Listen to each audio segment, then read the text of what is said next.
My stepmother called it discipline. My father just nodded, refusing to look at the bruise purpling my ribs. At 29, I am an emergency medical technician who treats strangers, yet I could not save myself from the woman beating me in my own kitchen. I planned to bury this secret until my neighbor knocked on the door, placed a small drive on the table, and whispered that I needed to see the footage. My name is Tessa Marlowe, and at 29 years old, I have seen more blood than most people see in a lifetime. I work for AeroPoint EMS, a private ambulance company that contracts with the city, and I had just clocked out of a 16-hour shift at Halcyon Ridge Medical Center. The city of Redford, Colorado, was sleeping under a blanket of high-altitude darkness, but my mind was still racing with the lights and sirens of the day. I had spent the last 16 hours holding pressure on wounds, listening to the ragged breathing of overdose victims, and telling terrified family members to step back so we could work. I was good at my job. I was calm in a crisis. I knew how to stabilize a fracture and how to restart a heart. Yet, as I turned my beat-up sedan into the driveway of the 2-story Colonial in Maple Ridge Estates, my own heart rate spiked higher than it ever did in the back of the ambulance. The house was perfect. That was the first lie. The lawn was manicured to a precise inch. The hedges were trimmed into sharp rectangles, and the porch light cast a warm, inviting glow against the beige siding. It looked like the American dream packaged for a brochure. It was quiet, unusually so for a Friday night, but that silence was not peaceful. It was heavy. It was the kind of silence that pressed against your eardrums and warned you that a storm was trapped inside the drywall. I turned off the ignition and sat there for a moment, gripping the steering wheel. My knuckles were white. I took a deep breath, smelling the lingering scent of antiseptic and latex on my skin, and forced myself to open the car door. I walked up the driveway, my boots heavy on the concrete. I was an adult. I paid half the mortgage on this house. I was a trained medical professional. There was no reason for me to be terrified of walking through my own front door. But I unlocked the door quietly, hoping to slip upstairs without being noticed. The foyer was pristine, the hardwood floors gleamed under the chandelier, and the air smelled faintly of lemon polish and stale wine. I caught my reflection in the hallway mirror and paused. I looked like a ghost. Dark circles bruised the skin under my eyes. My hair was pulling loose from its messy ponytail, and my uniform was wrinkled from hours of movement. I pulled the sleeve of my navy blue uniform up just an inch. There, on my forearm, was a fading yellow bruise. It was the shape of a thumb, a souvenir from 3 days ago when my stepmother, Victoria Lane, had decided I was not listening closely enough to her instructions about how to properly load the dishwasher. She called it a correction. I called it a warning. I tugged the sleeve back down, hiding the evidence, and turned toward the stairs. "You are late." The voice came from the living room, soft but sharp, like a razor blade wrapped in silk. I froze. Victoria stepped into the hallway. She looked immaculate, as she always did. She was wearing a cream-colored cashmere sweater and a long skirt that cost more than my monthly car payment. Her hair was a perfect helmet of blonde highlights, and she smelled of expensive vanilla perfume. She held a glass of white wine in one hand, her fingers manicured to perfection. "I worked a double shift," I said, keeping my voice neutral. "I told you this morning I would be late." Victoria took a sip of her wine, her blue eyes scanning me from head to toe with open disdain. She sighed, a sound that managed to convey profound disappointment. "A text message takes 3 seconds. Tessa," she said, "just 3 seconds to let your family know you are alive. Or do you think we sit here all day just waiting for you to grace us with your presence? Your father was worried sick." I looked past her into the living room. My father, Greg Marlowe, was sitting on the leather sofa. The television was tuned to a financial news channel. The volume low, he was staring at the scrolling ticker of stock prices, his face slack and gray. He did not look worried. He looked exhausted. He looked like a man who had surrendered his spine years ago and was now just trying to survive the occupation. "Hey, Dad," I called out. He did not turn his head. He just lifted a hand in a vague wave. his eyes never leaving the screen. "The markets are down," he mumbled. "Everything is down." "See?" Victoria said, stepping closer to me. She invaded my personal space, forcing me to take a small step back. "He is stressed. He carries the weight of this entire household on his shoulders, and you cannot even be bothered to let him know when you are coming home." "I was saving a life, Victoria," I said, the exhaustion making me reckless. "We had a multi-car pileup on the interstate. I did not have time to check my phone." "Always the hero," she sneered, her voice dropping to a whisper so my father would not hear the venom in it. "You think because you wear that uniform and drive around with lights flashing that you are special? You are just a driver. Tessa, a glorified taxi driver for junkies." I bit the inside of my cheek. "Do not engage. Do not escalate." "I am going to bed," I said, moving to step around her. She sidestepped, blocking my path. "We need to talk about the roof," she said. "The roof?" "The contractor came by today. The estimate is higher than we thought. $6,000. "Okay," I said. "We can discuss it tomorrow." "We need the money now," she said.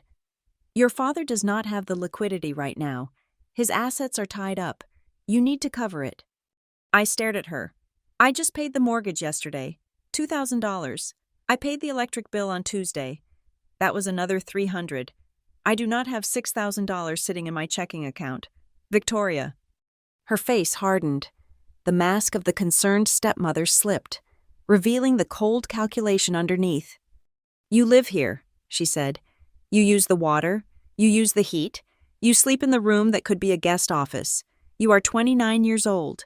Tessa, most women your age are married or have their own homes, but you are still here, leeching off your father." "I am not leeching," I said, my voice rising slightly. "I pay half of everything. I pay more than half. I bought the groceries last week. I paid for the landscaping service you insisted on." "Lower your voice," she hissed. "Do not speak to me like that in my house." "It is my father's house," I said. "And technically, since I pay the mortgage, it is mine too." That was the wrong thing to say. I knew it the moment the words left my mouth. Victoria's eyes narrowed into slits. She set her wineglass down on the entryway table with a deliberate click. "You think money makes you the owner?" she asked quietly. "You think throwing a few dollars at the bills gives you the right to disrespect me? You are just like her." The air left the room. I went cold. "Do not," I warned. "Your mother," Victoria said, a cruel smile touching her lips. She was weak, too. She did not know how to manage a household, and she certainly did not know how to raise a daughter. If she had taught you any manners, any respect, maybe she would not have died of a broken heart realizing what a failure she had raised.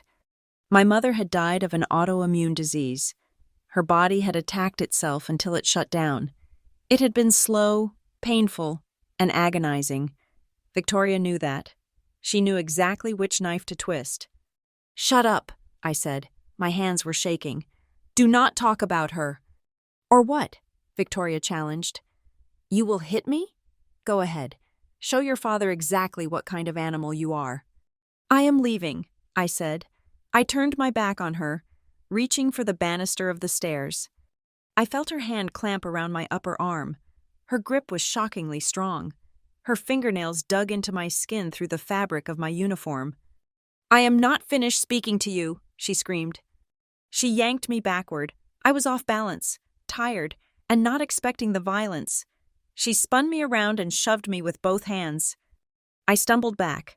My hip caught the corner of the heavy oak console table, but my momentum kept me going until I slammed hard into the doorframe of the kitchen. The impact knocked the wind out of me. My lower back and ribs smashed against the wood. Pain exploded in my side. It was a sharp, hot agony that radiated through my chest. I gasped, clutching my ribs, my knees buckling. I slid down the doorframe, landing on the floor. I could not breathe.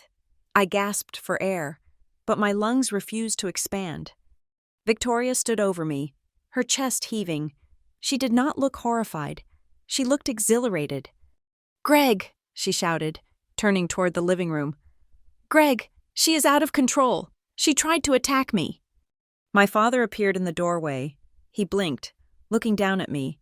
I was curled on the floor, holding my side, trying to force air into my lungs. I looked up at him, my vision blurring. "Dad," I wheezed. She shoved me." Greg looked at Victoria. She had composed herself instantly.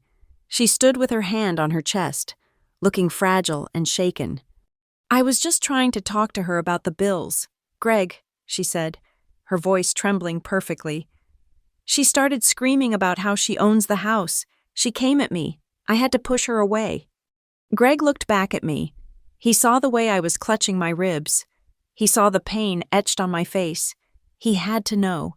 He had to know that his athletic, strong daughter had not been overpowered by his socialite wife in self-defense. He had to know who the aggressor was. He looked at the bruise forming under my sleeve where my shirt had ridden up. He saw the reality. And then he looked away. He sighed, a deep, weary sound that signaled his surrender. "Victoria is just trying to teach you responsibility. Tessa," he said. His voice was flat. "She is trying to discipline you into being a better person. Do not make such a scene." Discipline. The word hung in the air like toxic smoke. I stared at him. "I am 29 years old," I whispered. The pain in my ribs, nothing compared to the hollow ache opening up in my chest. "I am not a child. You cannot discipline me with violence." "It is not violence," Greg said, turning back to the television. "It is a correction. Just listen to her next time." He walked back to the sofa and sat down. I stayed on the floor for a moment, stunned. The betrayal was absolute. My father, the man I had stayed in this town to support, the man I paid bills for, the man I cooked for, had just sanctioned his wife assaulting me. Victoria looked down at me and smiled. It was a cold, victorious smile. She walked over to the entryway table, picked up her wine glass, and took a long sip. "Look what you made me do," she said softly. "I hate when I lose my temper. You make it so hard to love you. Tessa, you really do." She turned and walked into the kitchen to refill her glass, stepping over my legs as if I were a piece of luggage left in the hallway. I gritted my teeth and forced myself to stand. My ribs screamed in protest. I held my breath to brace against the pain and limped toward the stairs. I did not say another word. There was nothing left to say. The lines had been drawn. I was not a daughter here. I was a target. I made it to my bedroom and locked the door. The click of the lock offered a tiny, pathetic amount of comfort. I went straight to the bathroom attached to my room and lifted my shirt. A bright red mark was already blooming across my right side, right over my lower ribs. It was angry and swollen. By tomorrow, it would be purple. By the next day, black. My hands shook as I pulled my phone from my pocket. I opened the camera app. I aimed the lens at the mirror, framing the injury. I took one photo, then another. I stared at the images on the screen. Proof. This was proof. But then the doubt crept in. The voice in my head, the one Victoria had been cultivating for 4 years, started to whisper, "It was an accident. You provoked her. You were screaming. Dad agreed with her. If you show this to anyone, you destroy the family. You are the problem." My thumb hovered over the delete button. I felt sick. I felt weak. I tapped the trash icon. Delete photo? I tapped yes. I watched the proof vanish. I hated myself for it. I sat down on the edge of the bathtub and buried my face in my hands, careful not to aggravate my ribs. I felt trapped. I was a paramedic who could save strangers, but I could not save myself from this house. I stood up and walked into the bedroom. Turning off the overhead light, I went to the window to close the blinds, needing total darkness. As I reached for the cord, I looked out across the street. The houses in Maple Ridge were dark, except for the one directly opposite ours, Mrs. Alvarez's house. I froze. In the front window of her house, a small blue light was blinking. It was steady and rhythmic. I squinted. It was the recording light of a security camera. The camera was mounted inside the window, pointed directly at our house. Specifically, It was pointed directly at the large bay window of our kitchen and the glass panels of our front door. My heart skipped a beat. The blinds in our kitchen had been open, the foyer light had been on. The struggle, the shove, the way I hit the frame, it had all happened right in the line of sight of that lens. I looked at the blue light blinking in the darkness. It was unblinking. It was objective. It did not care about my father's excuses or Victoria's lies. It had seen everything. I let go of the blind cord, leaving it open. For the first time that night, the crushing weight on my chest lifted just a fraction. I was not alone. Someone, or something, was watching, lying in the dark with my throbbing ribs. I found my mind drifting back not to the violence of the last hour, but to the silence of 4 years ago. That was when the training really began. I did not wake up one morning as a 29-year-old woman who allowed her stepmother to assault her. I was groomed into it, day by day, layer by layer, under the guise of love and duty. It started on a Tuesday in November, the day we buried my mother. I remember the weather was insultingly beautiful.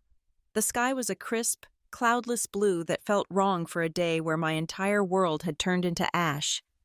My mother had fought her autoimmune disease for 3 years, shrinking away until she was little more than spirit and bone, but her death still felt like a sudden amputation. I stood by the graveside in a black dress that felt too tight across the shoulders, holding my father's arm. Greg Marlowe was a tall man, broad-shouldered, and usually full of a quiet, sturdy energy, but that day, he was a ghost. His skin was the color of old parchment, and his eyes were wide and unfocused, staring at the mahogany casket as if he did not quite understand what it was doing there. He leaned on me so heavily, I thought my heels would sink into the soft earth.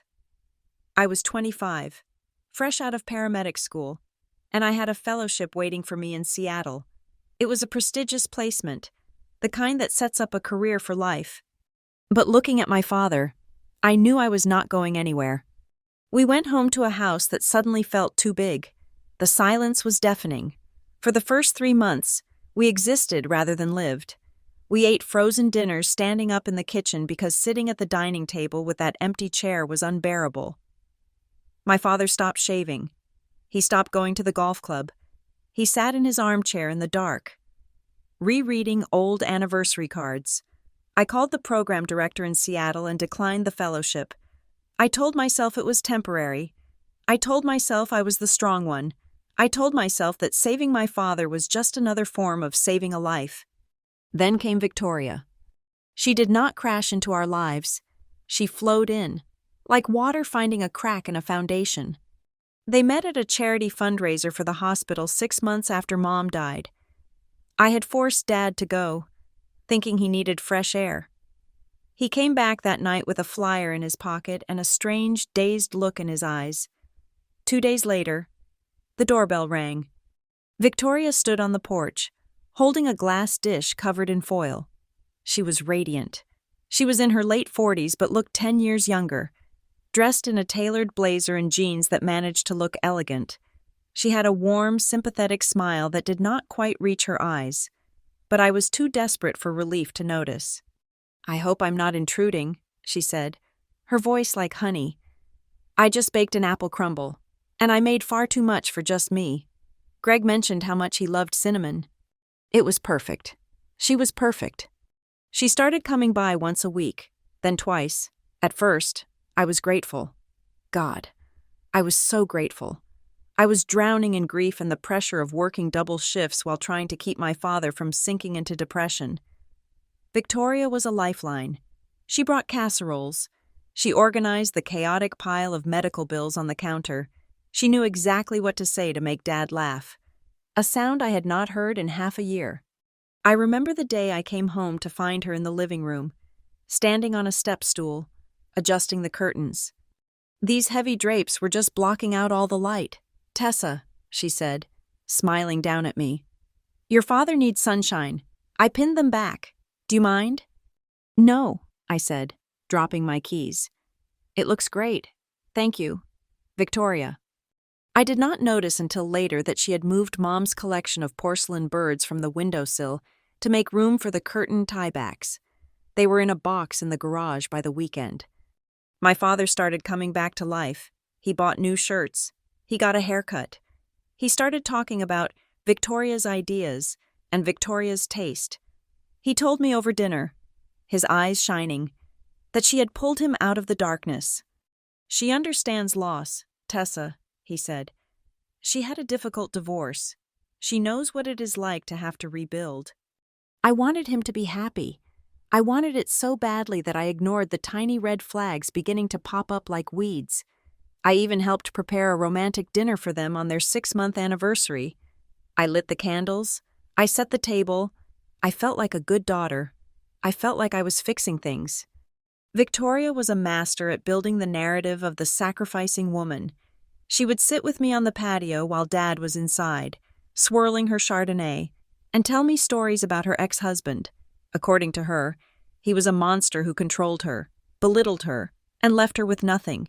She painted herself as a survivor, fragile but enduring. I do not know if I deserve a man as good as your father, she would say, looking at me with misty eyes.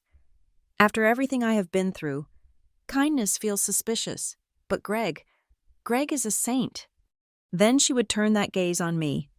And you, Tessa, you are so strong.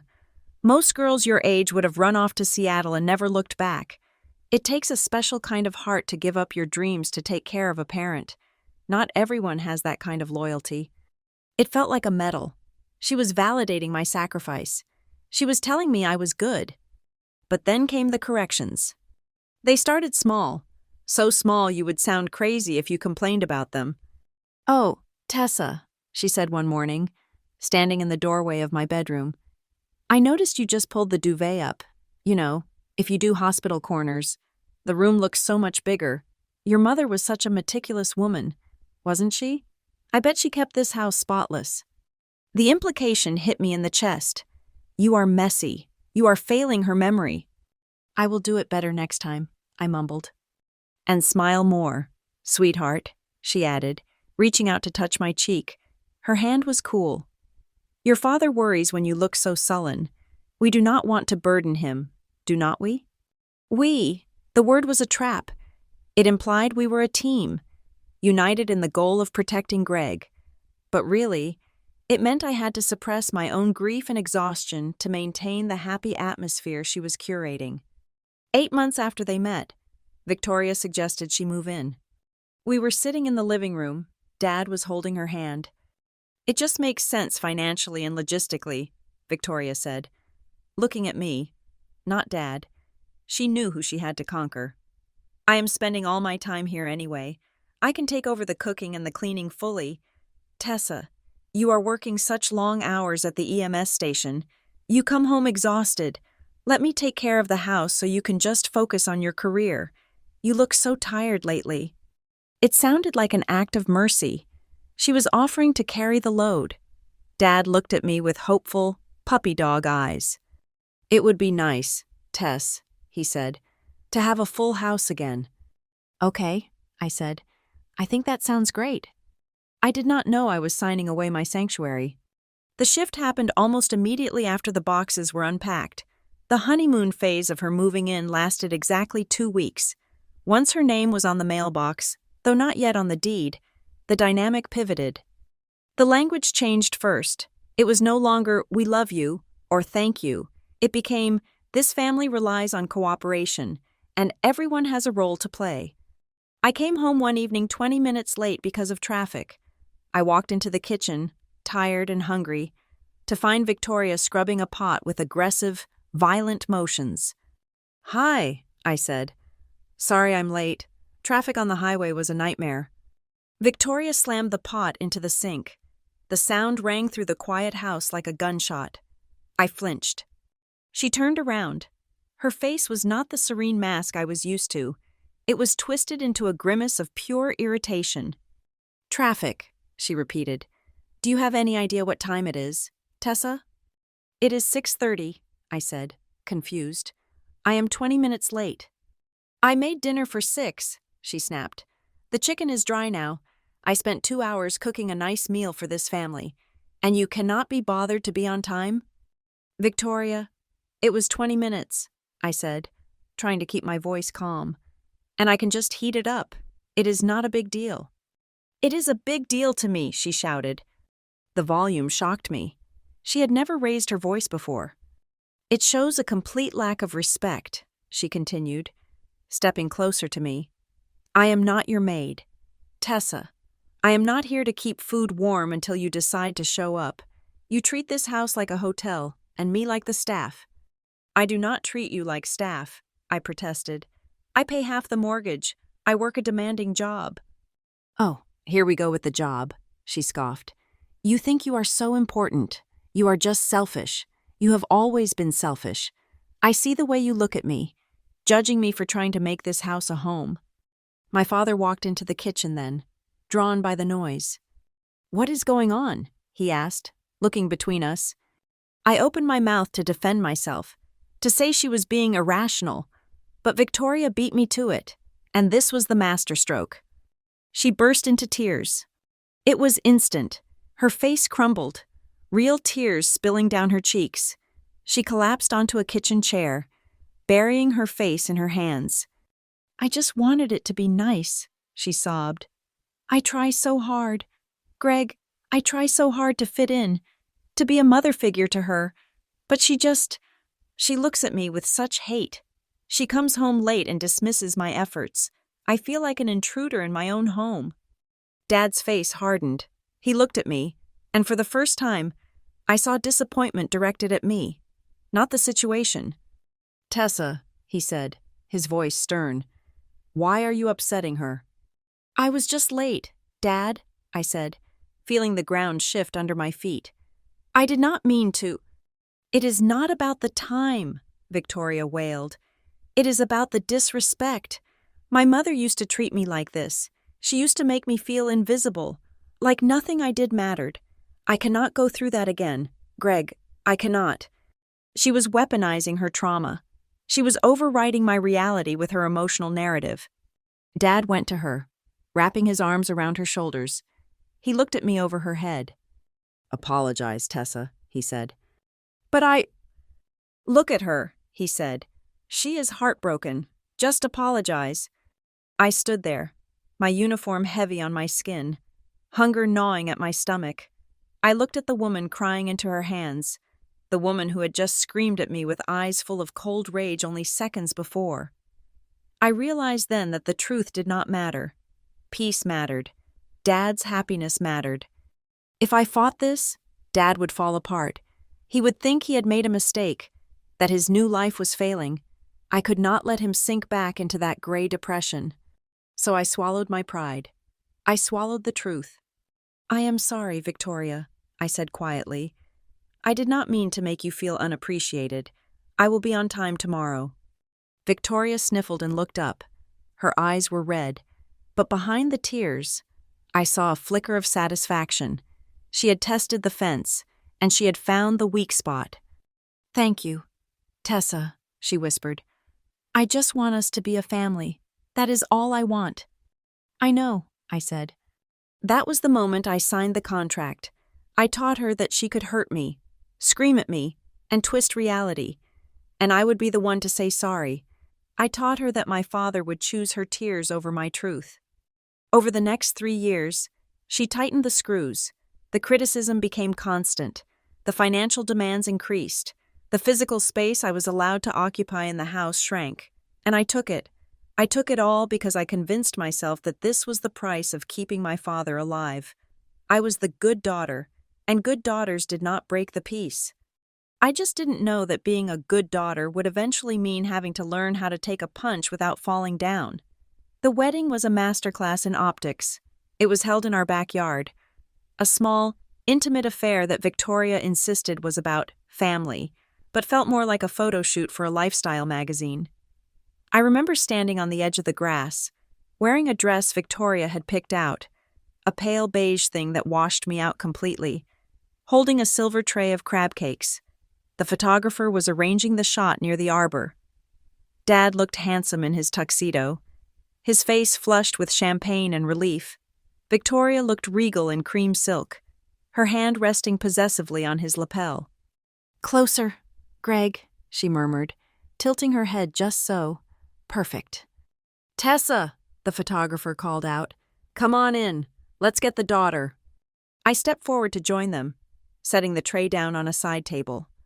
"Oh, honey," Victoria said, her voice light and tinkling like wind chimes. "Actually, could you just grab that tray? It looks so elegant. Just hold it right there." So I did. In the official wedding photo that hangs above the fireplace, my father and his new wife are beaming at each other, radiating love and second chances.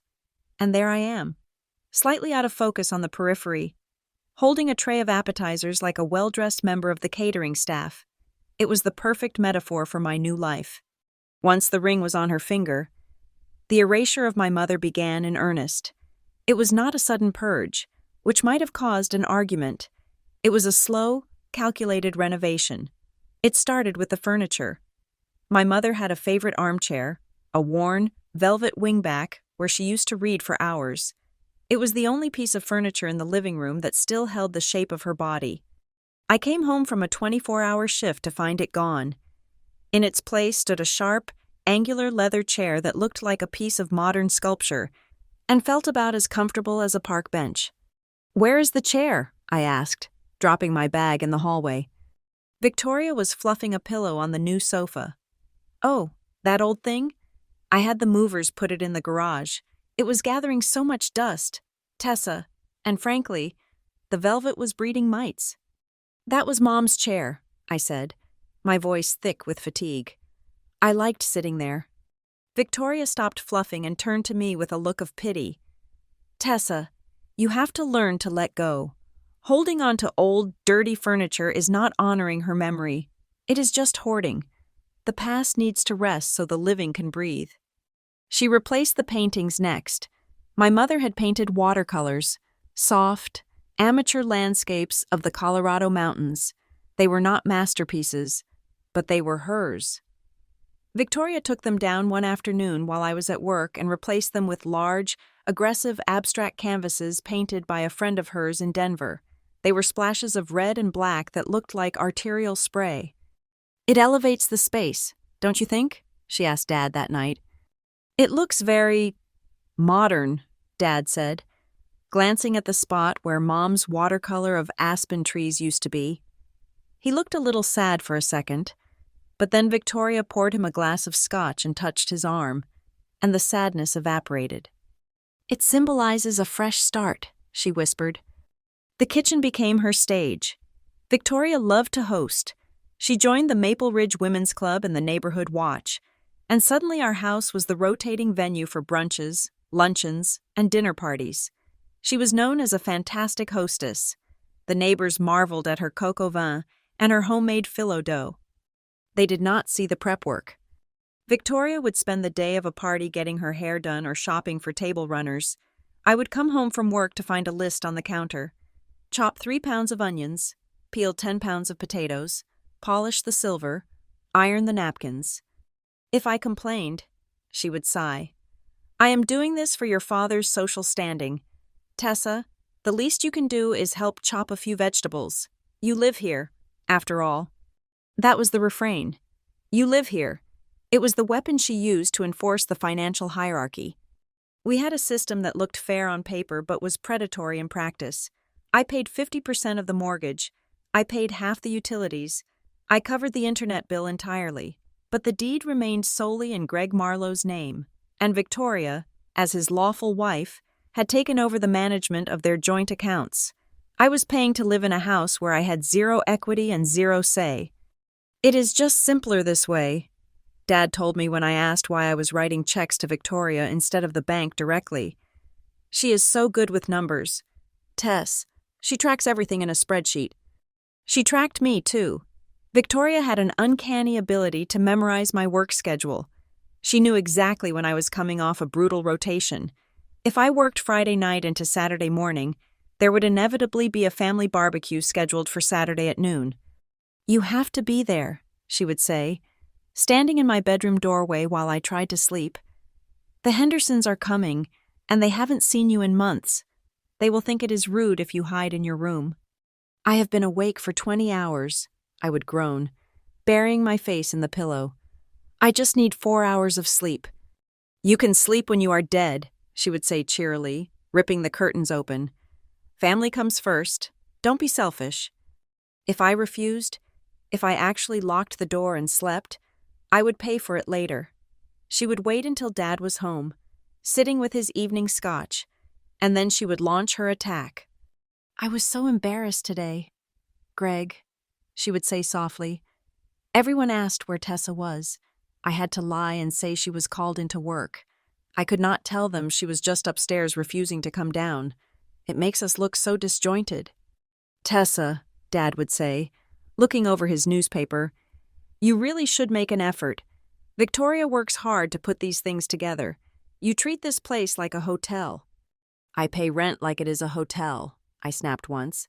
Actually, I pay more. The room went silent. Victoria's eyes went cold. Is that all this is to you? She asked, her voice trembling. Money? You think because you throw a paycheck at us, you can buy your way out of being a part of this family? Your father and I offer you a home, a safe haven, and you throw numbers in our faces. You think money is more important than love. I think money is the only reason you keep me around, I muttered. Enough! Dad slammed his hand on the table. Apologize to her, now. If you are not grateful, Victoria added, her voice dropping to a dangerous whisper, do not be surprised if your father starts rethinking his estate planning. This is our house, Tessa. You are just a guest we allow to stay here out of the goodness of our hearts. Guests who are rude do not get invited back. That was the first time they threatened the will. It was subtle, a dangling sword over my head. Behave, or we will cut you out. It was not long after the guest comment that the physical contact started. It was never a punch, not at first. It was what she called corrections. I was drying a crystal wine glass after one of her parties. I was exhausted, my eyes burning. The glass slipped from my soapy fingers and shattered in the sink. Victoria was beside me in a flash. Her hand lashed out and slapped the back of my hand. It was a sharp, stinging smack, like you would give a toddler reaching for a hot stove. Clumsy, she hissed. I pulled my hand back, staring at her in shock. Did you just hit me? She laughed, a short, incredulous sound. Oh, stop being dramatic. I tapped you. You need to pay attention. That was Waterford crystal. Do you know how much that costs? Do not touch me, I said, my voice shaking. She stepped into my space, her eyes narrowing. If you acted like an adult, I would not have to treat you like a child. My mother used to take a wooden spoon to my knuckles if I broke a dish. You have it easy. I am just trying to teach you to be mindful. It was always about her past. Her mother was a monster, so her own behavior was practically saintly by comparison. I only slapped you. My mother would have broken your fingers. It was a twisted logic that made me feel guilty for complaining about pain. A few weeks later, we were arguing about the garage door. I had left it open by mistake. Victoria cornered me in the laundry room. When I tried to walk past her, she reached out and clamped her hand onto my shoulder. Her fingers dug into the muscle, her nails biting through my shirt. She squeezed hard, harder than necessary, pinning me in place. Stand still when I'm talking to you, she said, her voice low. Look at me.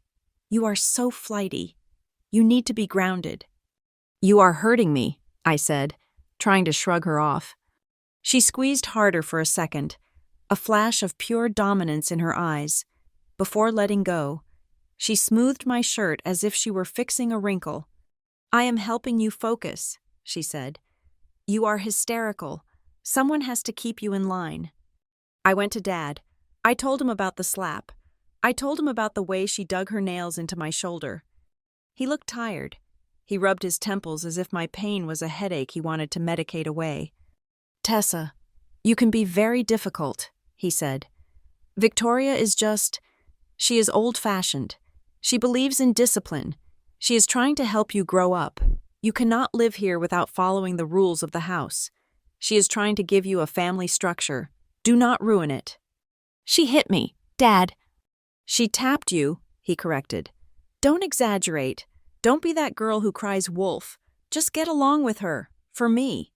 For him, always for him. So I stayed. I chopped the vegetables. I paid the bills. I stood in the back of the photos. And outside, the neighbors in Maple Ridge saw a perfect, blended family. They saw the well-kept lawn and the dinner parties. They heard the laughter drifting from the backyard patio. They did not see the way I flinched when Victoria moved her hand too fast. They did not see the way I checked the lock on my bedroom door 3 times before I could sleep. They did not know that inside the house with the beige siding and the fresh coat of paint, I was slowly being demoted from daughter to tenant, and from tenant to servant, and from servant to punching bag. I was 28 years old, and I was terrified of a woman who wore pearls and baked apple crumble. And the worst part was, I was starting to believe I deserved it.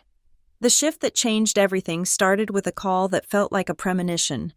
It was 2 o'clock on a Tuesday afternoon when my partner and I responded to a domestic disturbance in a wealthy neighborhood on the north side of Redford. The woman was 40 years old, sitting on her expensive Italian leather sofa, clutching a bag of frozen peas to her side.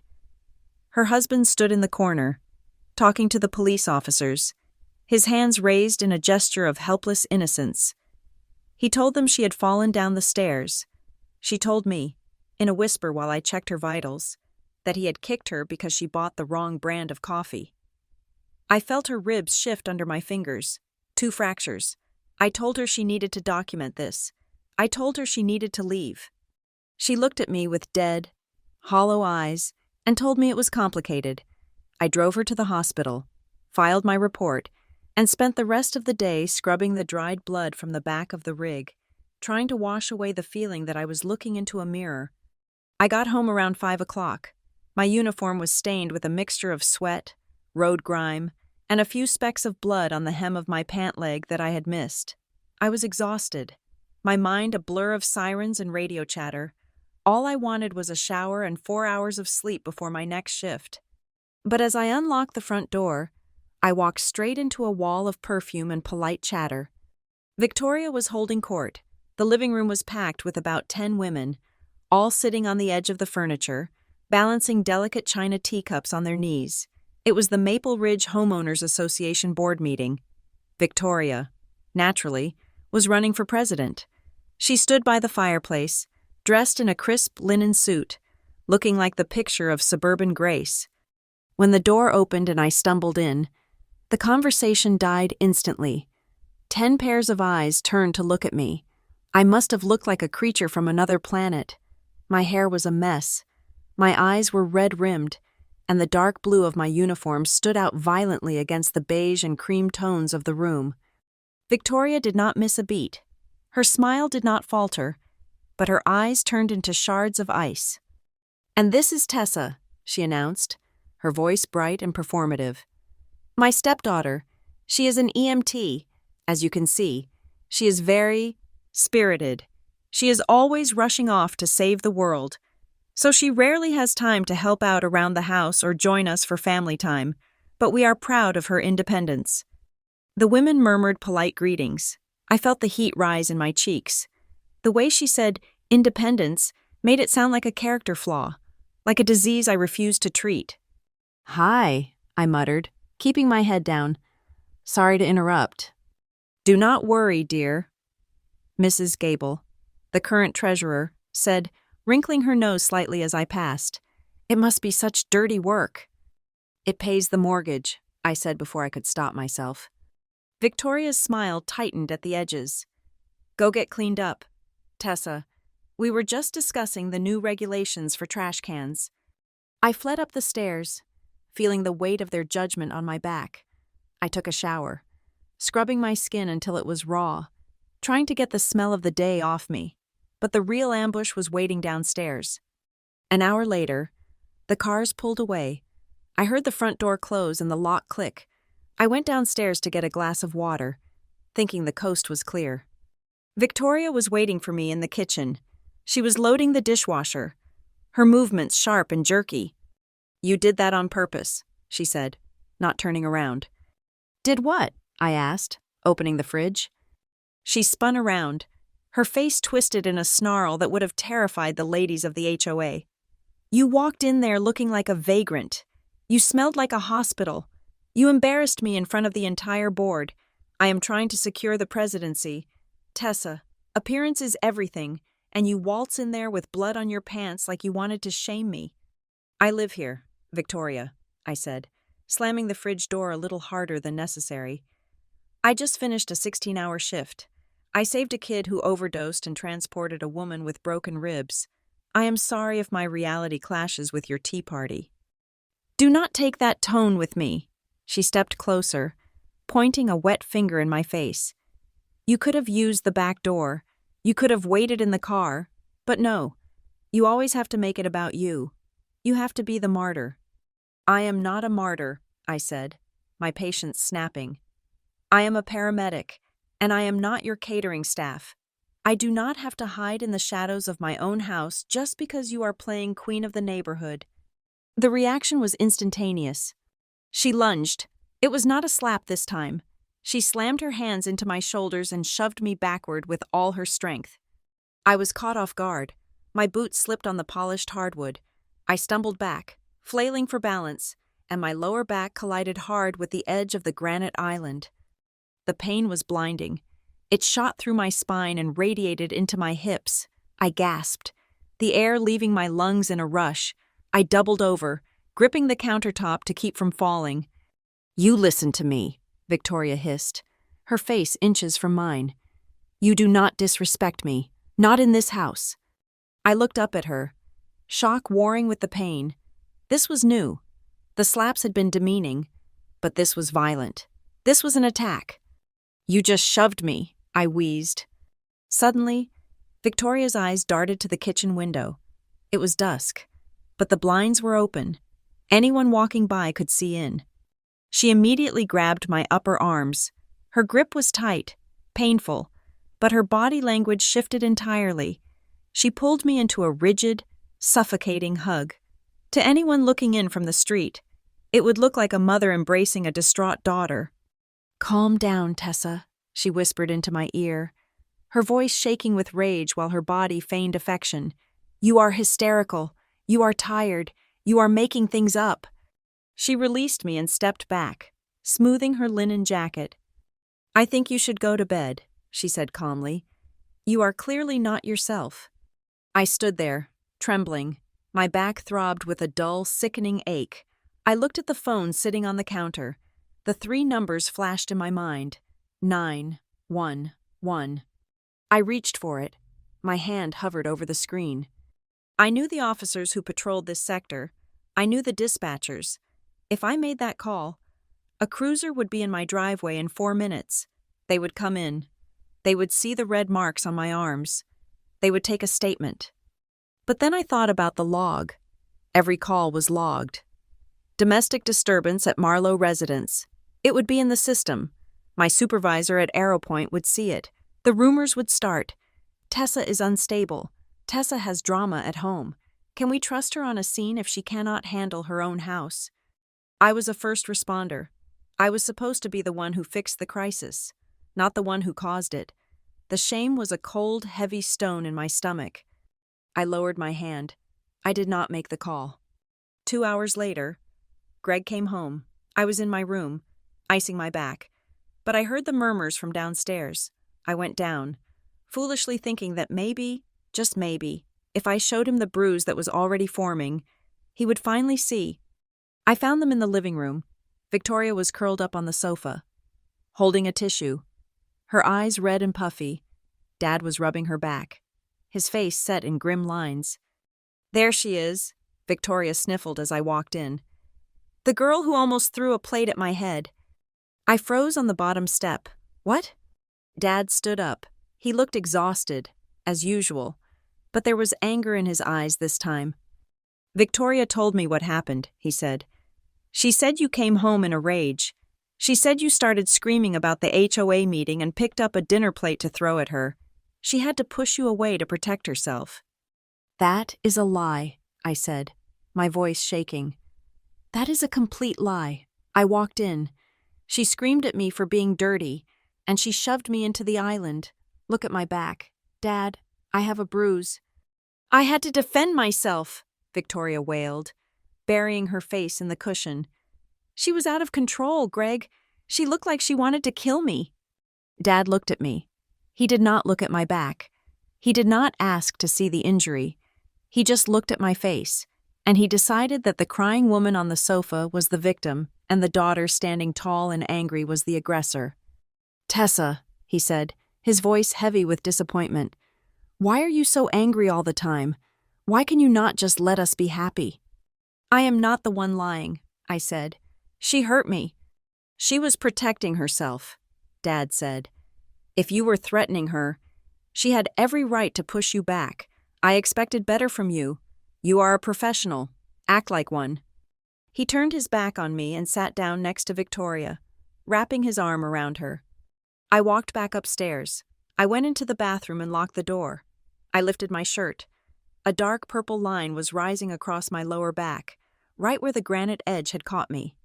I took my phone out. My hands were steady now, a cold, clinical detachment taking over. I took a picture, then another. I zoomed in on the date stamp. I created a new folder on my phone.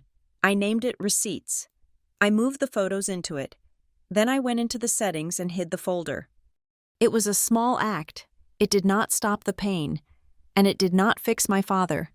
But it was the first time I admitted to myself that this was a war, and I needed ammunition. The escalation did not stop there. A week later, we were in the kitchen again. I had brought up the idea of moving out. I had found a small apartment near the station. It was expensive, but I had some savings. "I think it is time," I said, standing on the opposite side of the island.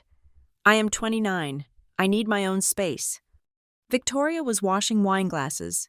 She stopped scrubbing. The water ran. A steady hiss in the silence. "You cannot move out," she said without turning. "I can," I said. "I have the deposit ready." "Your father needs your contribution to the mortgage," she said. "We cannot refinance right now with the rates the way they are. If you leave, we will be short $2,000 a month.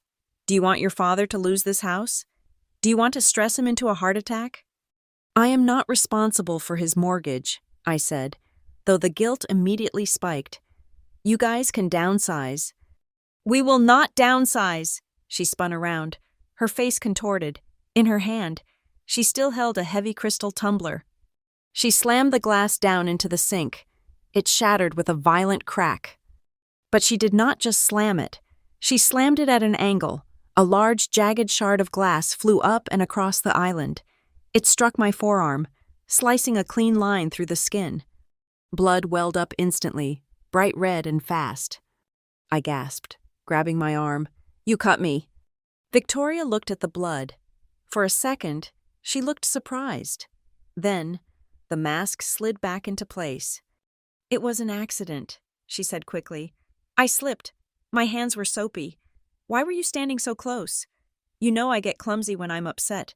Look what you made me do." "You smashed it," I said, grabbing a paper towel to press against the wound. "You smashed it because I said I was leaving." "Do not be ridiculous," she said, turning back to the sink to rinse the other shards. "Go put a bandage on it, and do not tell your father. He does not need to know you were badgering me until I dropped a glass." I went upstairs to patch myself up. It was a superficial cut, but it bled freely. As I taped the gauze in place, I realized that the violence was no longer something she tried to hide. She was getting bold. She felt safe. She knew the narrative was hers. But she did not know about the eyes across the street. That night, the argument had been loud. The smashing glass had been loud. Across the street, Lucia Alvarez was sitting on her porch with her dog. She heard the shout.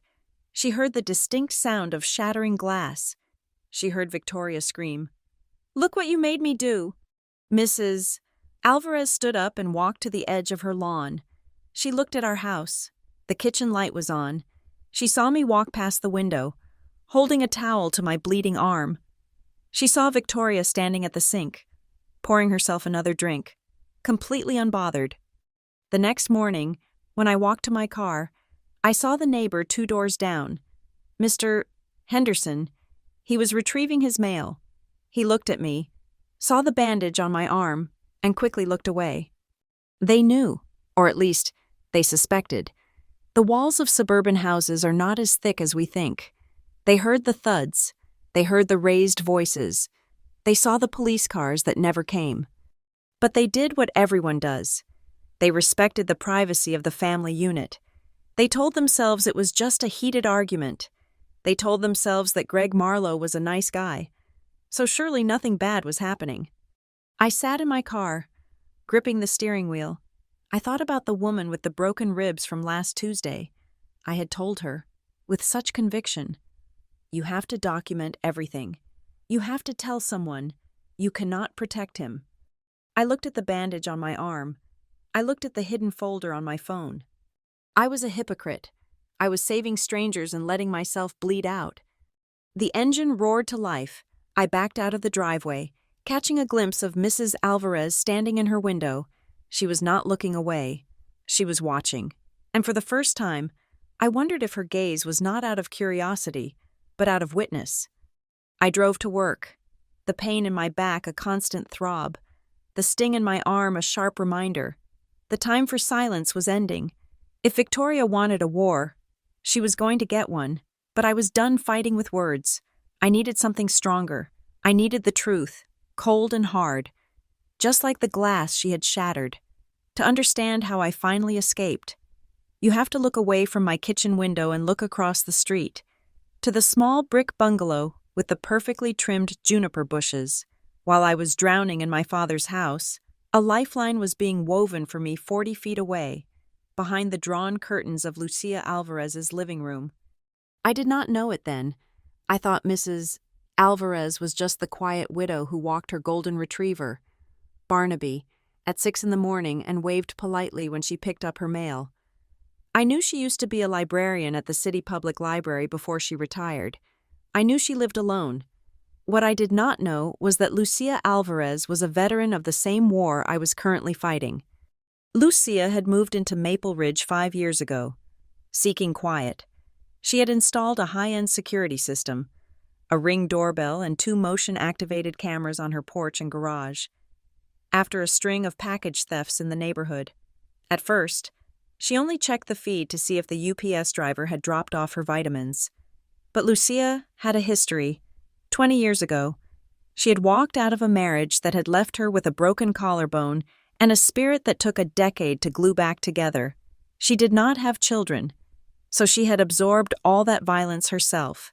Because of that, her ears were tuned to a specific frequency that most people in our polite, suburban cul-de-sac simply filtered out. She knew the difference between a television playing an action movie and the sound of a body hitting drywall. It started on a Tuesday evening in late October. I remember that night because it was the first time Victoria had openly screamed at me near the front door.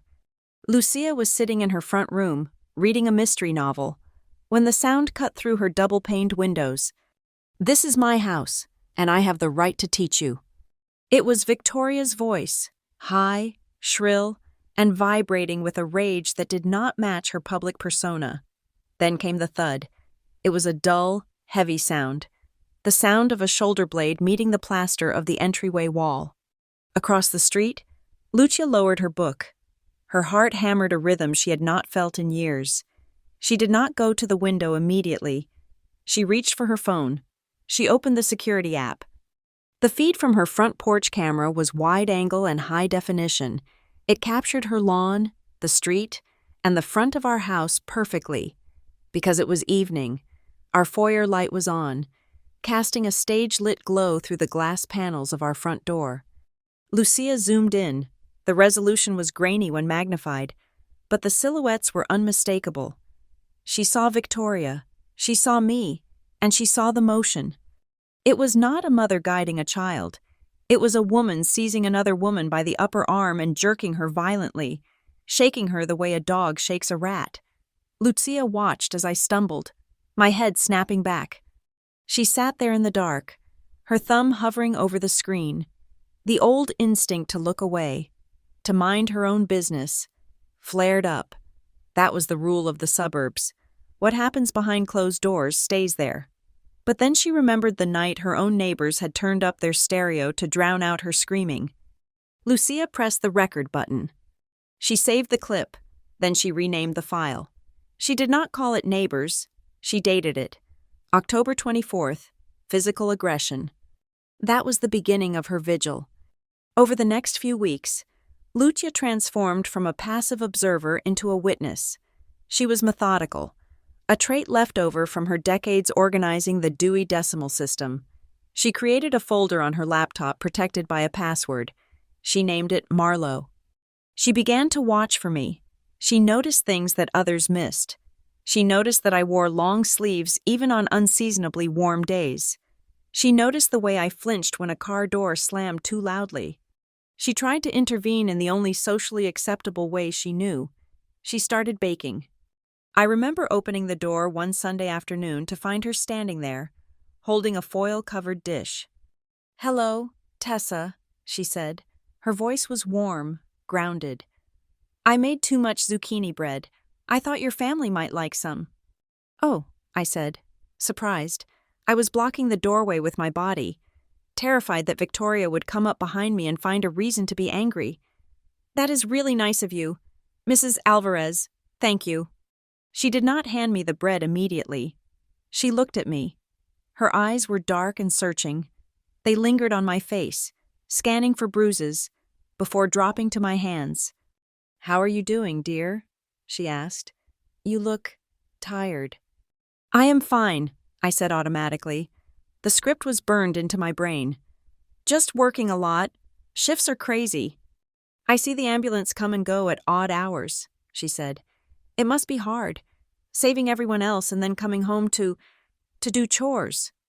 It was a strange phrasing. Coming home to do chores, not coming home to rest. She knew. "It is not so bad," I lied, reaching for the bread. "Victoria likes things tidy." "I am sure she does," Lucia said, her tone tightening just a fraction.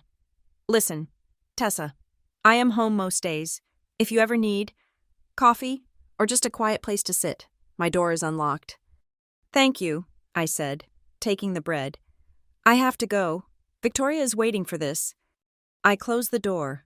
I did not know that Lucia stood on the porch for a full minute after the latch clicked, listening to the muffled sound of Victoria asking, "Who was that? What did she want? Did you tell her anything?" The surveillance continued. Lucia became an expert on the rhythms of our dysfunction. She knew that the violence usually spiked when my father was traveling for business or when he was deep in his study with the door closed. One evening in November, the camera captured something that broke her heart. It was 11 o'clock at night. I had just come home from work. I did not go inside. I sat in my beat-up sedan in the driveway, the engine idling. Lucia was awake, drinking herbal tea. She checked the feed. On the screen, the interior of my car was illuminated by the dashboard lights. I was sitting there, gripping the steering wheel. Then, I slumped forward. My shoulders began to shake. I was sobbing. I was holding my left side, rocking back and forth in agony. Lucia watched me cry for 10 minutes. She saw me wipe my face, check my reflection in the rearview mirror to ensure no redness remained, and then put on my happy face mask before opening the car door to enter the house. Lucia recognized that ritual, the crying in the car because the house was not safe enough for tears. She had done it 1,000 times in her own driveway 20 years ago. "Not anymore," she whispered to the empty room. "Not on my watch." The next day, Lucia called a friend of hers, a woman named Sarah, who worked as a paralegal at a family law firm in downtown Redford. They met for coffee. "Hypothetically," Lucia said, stirring her latte, "if a neighbor's security camera captures audio and video of an altercation across the street, is that admissible?" Sarah raised an eyebrow. "Domestic?" "Step-parent and adult child," Lucia said. "But the power dynamic, it is not a fair fight.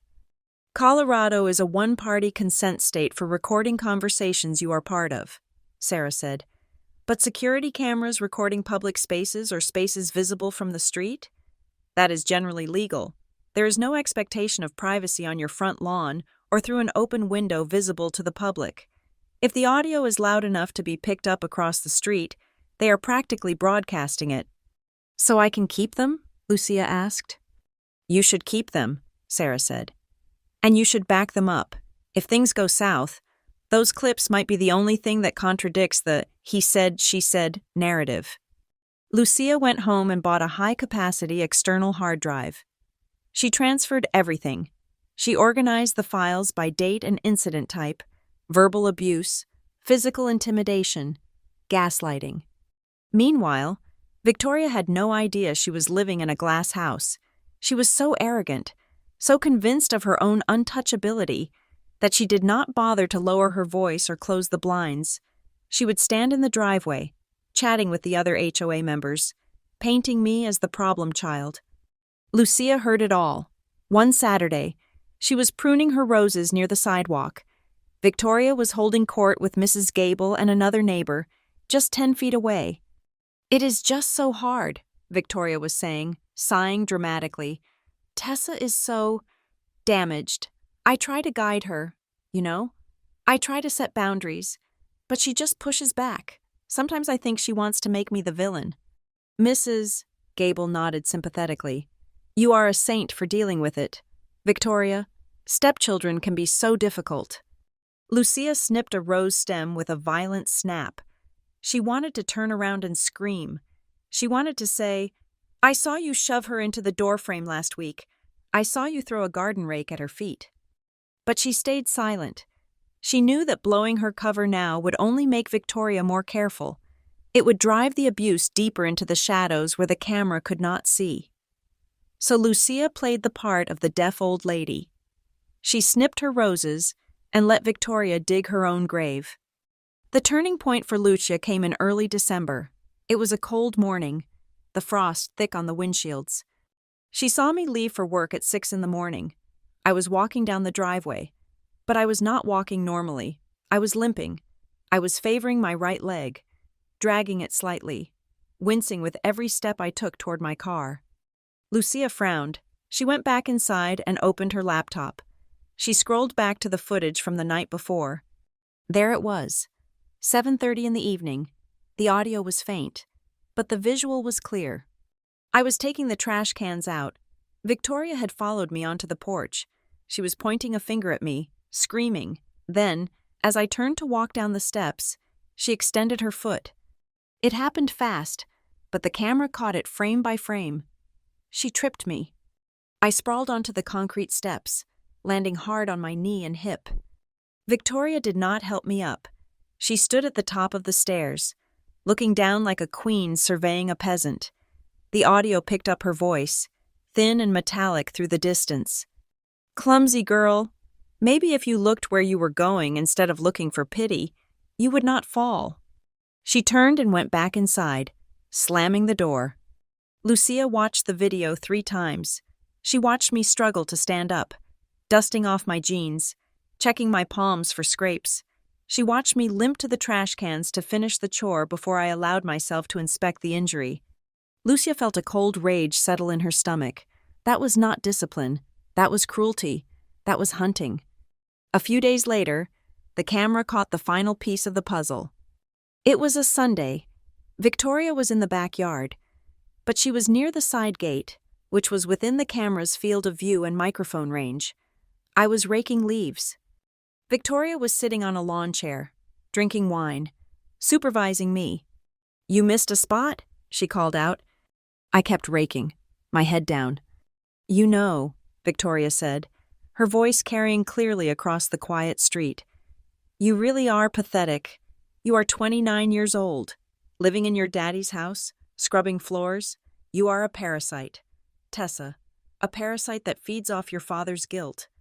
I stopped raking. I stood still for a long moment. "I pay the mortgage," I said quietly.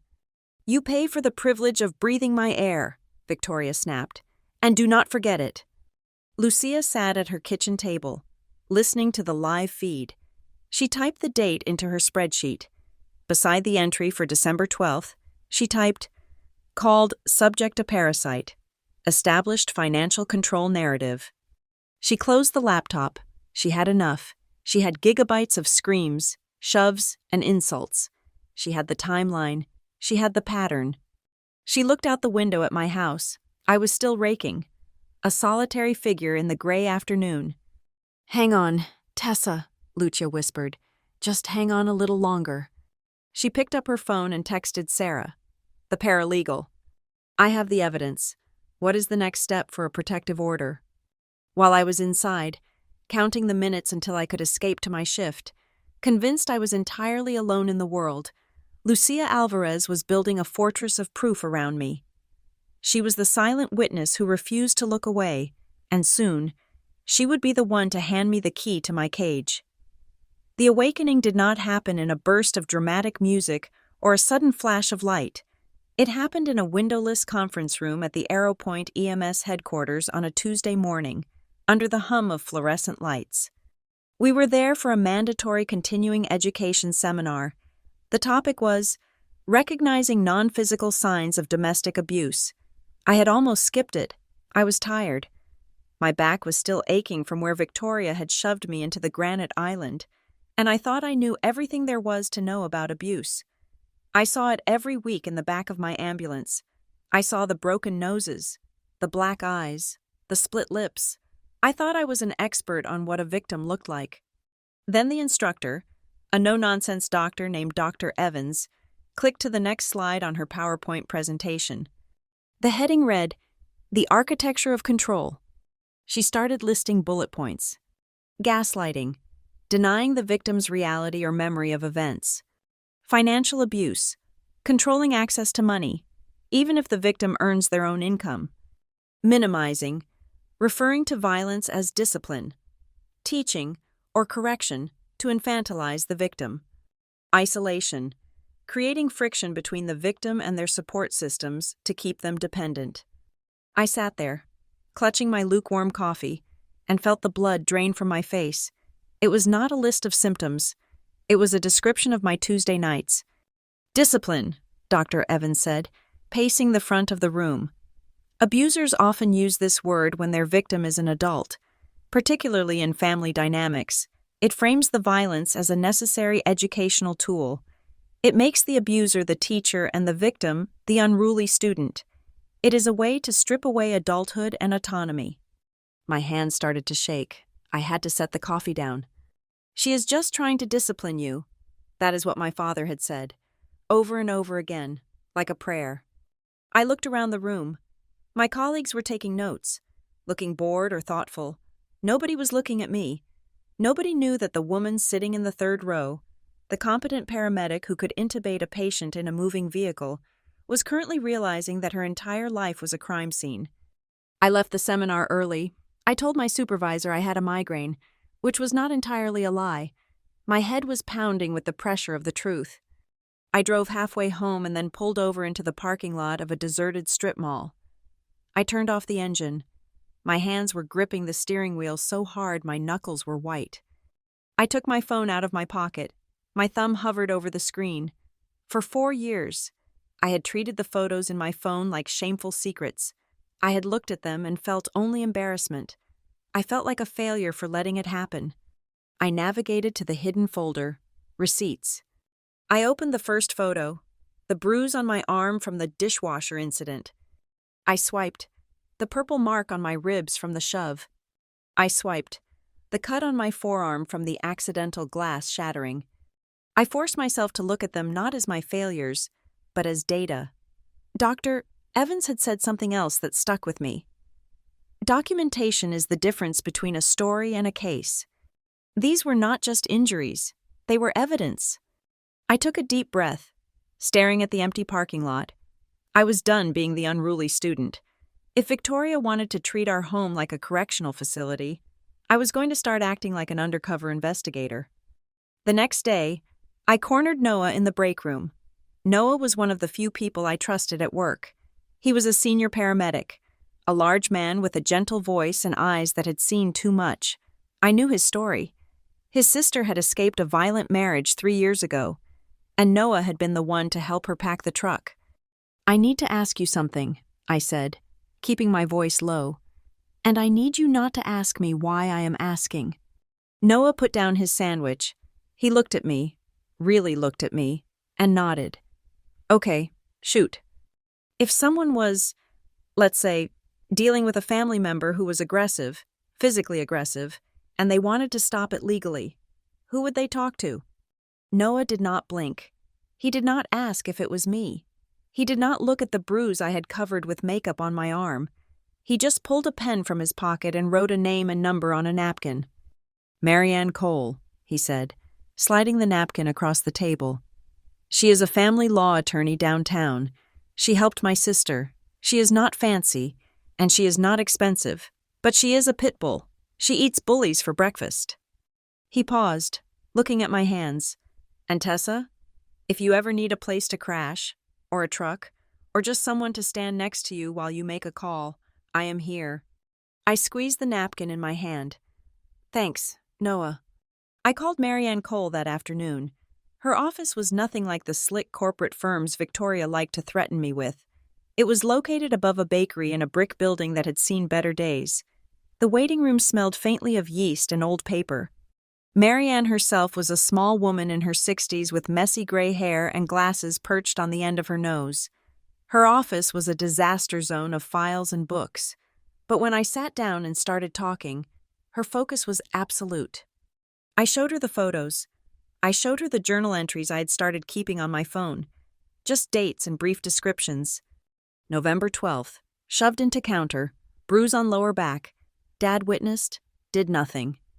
December 3rd, plate thrown, missed head, verbal abuse regarding job status. Marianne looked through the photos in silence. When she finished, she took off her glasses and rubbed the bridge of her nose. This is not discipline, Tessa, she said. Her voice was gravelly and firm. This is assault, plain and simple, in the eyes of the law. It does not matter that she is your stepmother. It does not matter that it is happening inside a nice house in Maple Ridge. If a stranger did this to you on the street, they would be in handcuffs.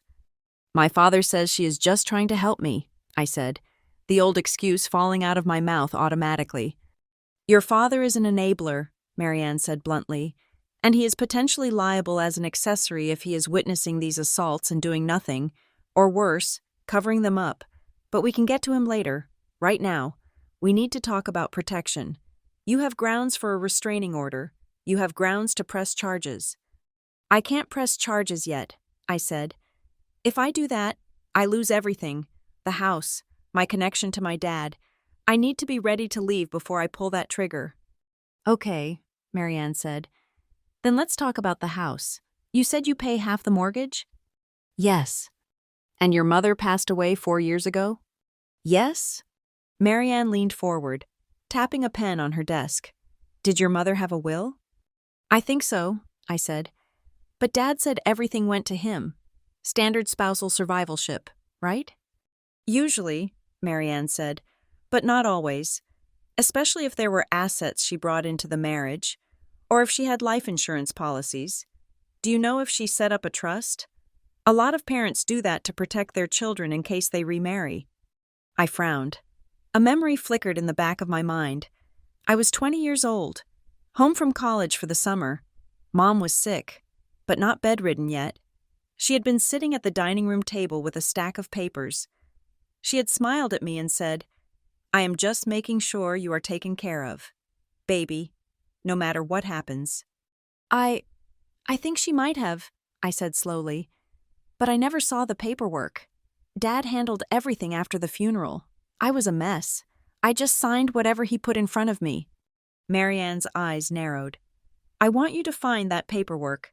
Tessa, if there is a trust, and if your father and Victoria are using those funds, or if they are living in a house that technically belongs partially to you, that changes the game. That is not just abuse. That is fraud. And fraud is a very powerful leverage. She gave me a list of documents to look for. Tax returns from the year Mom died. Bank statements. The original deed to the house. Be careful, she warned me as I left. If Victoria realizes you are looking into the money, she will escalate. Financial control is usually the root of the violence. If you threaten the money, you threaten her power. I went home with a mission. The fear was still there, sitting heavy in my gut. but it was crowded out by a new, cold determination. That night, while Victoria and Dad were watching a movie in the living room, I slipped into the home office. My heart was hammering against my ribs so hard I thought they would hear it through the door. I did not turn on the light. I used the flashlight on my phone, keeping the beam low. I went through the filing cabinet. Victoria had reorganized everything. Of course, the files were color-coded and labeled in her loopy, perfect handwriting: house, investments, medical. I found a file labeled Greg Victoria, Estate. I opened it. It was mostly new drafts of wills, designating Victoria as the primary beneficiary, but tucked in the back, I found an old, yellowing envelope. It had the logo of a bank that had been bought out 5 years ago. Inside was a statement from a trust account, the Tessa Marlowe Trust, created 3 months before my mother died. The balance on the statement from 4 years ago was significant, enough to pay off the rest of the house, enough to send me to medical school, enough to start a new life. I flipped to the most recent statement in the file, dated 2 months ago. The balance was nearly zero. I stared at the numbers, feeling sick, withdrawals, monthly transfers to an account labeled joint checking, transfers to pay for roof repair, landscaping, Victoria Lane Consulting. They were draining my inheritance to fund their lifestyle, to fund the new furniture, to fund the parties where I was treated like a servant. I quickly took photos of every document. My hands were shaking, but the images were clear. I put everything back exactly as I found it, ensuring the edges of the papers aligned perfectly. I went upstairs to my room and locked the door. I did not cry. I sat at my desk and opened my laptop. I created a new email account on a secure server. I used a password that was 20 characters long, a random string of numbers and letters that had nothing to do with my birthday or my dog's name. I uploaded the photos of the financial documents. Then I started backing up everything else. Every text message Victoria had sent me demanding money. Every email from Dad excusing her behavior. From Greg Marlowe. Subject: please apologize. Date: October 4th. Tessa, please just apologize to Victoria for the tone you took about the electric bill. She is very sensitive right now. We need to keep the peace. I saved it. From Victoria Lane. Subject: house repairs. Date: November 10th. The contractor needs a check for $4,000 by Friday. Since you are the one using the upstairs bathroom, I expect you to cover this. Do not make me ask your father. I saved it. I was building a fortress, a digital wall that they could not shove me through. Over the next few weeks, the atmosphere in the house shifted. I stopped engaging. When Victoria criticized my cooking, I just nodded and said, "Okay." When she demanded money, I said, "I will transfer it," and then logged the amount in my spreadsheet under a column I titled Stolen. Greg noticed the change. "You are so cold lately," he complained one evening while I was putting away dishes. Victoria was out at a yoga class, so it was just the two of us. "I am just tired, Dad," I said, not looking at him. "You act like you are a stranger here," he said, his voice whining. "Victoria says it too. She says you walk around like a ghost, like you are better than us. You treat this house like a temporary shelter. Tessa, it is hurtful." I almost laughed. A temporary shelter was exactly what it was. It was a bunker. "I am sorry you feel that way," I said calmly. He sighed, shaking his head. "I don't know what happened to you. You used to be so sweet. Now you are just hard." He was right. I was hard. I had to be. Soft things got bruised. Hard things survived. The next time Victoria hit me, it was over a towel. I had left a damp towel on the bathroom floor. She stormed into my room while I was reading, grabbed the towel, and whipped it at my face. The wet, heavy fabric struck my cheek with a stinging slap. "You are a slob," she screamed. "I am not your maid."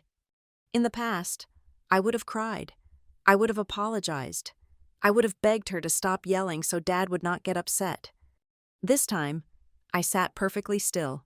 I waited for her to leave the room. When the door slammed, I did not reach for a tissue. I reached for my laptop. I opened my Excel file. Date: January 12th. Time, 8:45 p.m. Incident, physical assault with object, wet towel. Location, bedroom. Witnesses, none. Injury, redness on left cheek. I type the words with a steady rhythm. Click, click, click.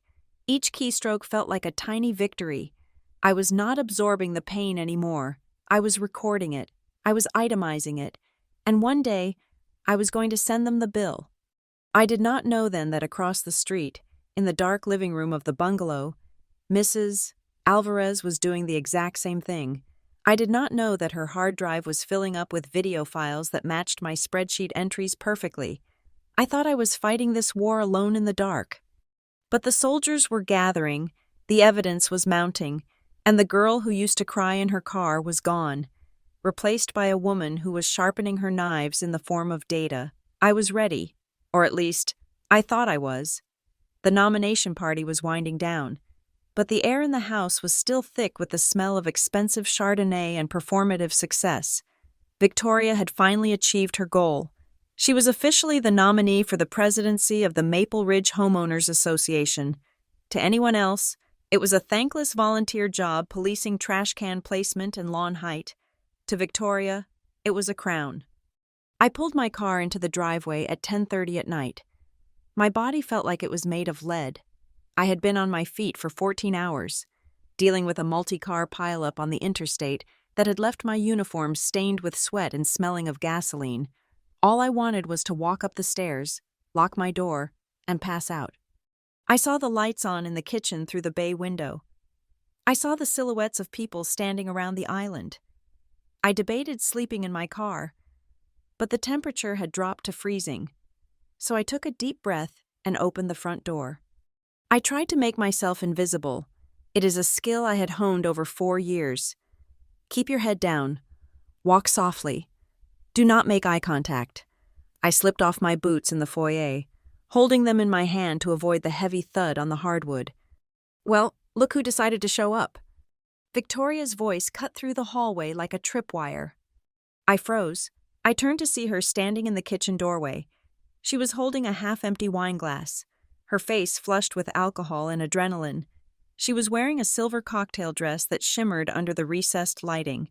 Behind her, I could see 2 of the neighbors, Mrs. Gable and Mrs. Vance, leaning against the granite counters, looking at me with polite curiosity.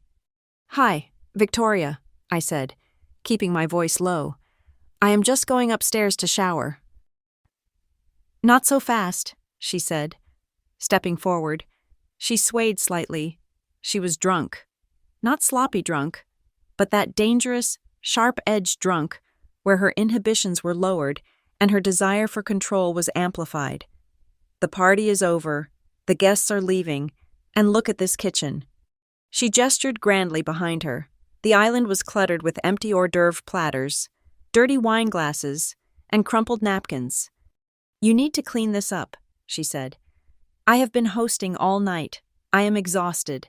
Since you missed the entire event to play hero, the least you can do is help your family clean up the mess." I looked at the kitchen. It was at least an hour of work. "Victoria," I said, clutching my boots tighter. "I have been working since 6 in the morning. I can barely stand. I will do it in the morning. I promise. I will get up early." "In the morning?" She laughed. A harsh barking sound. She turned to Mrs. Gable. "You hear that? In the morning. Because apparently, we are supposed to live in filth until the princess decides to wake up." Mrs. Gable looked uncomfortable. "Oh, it is fine.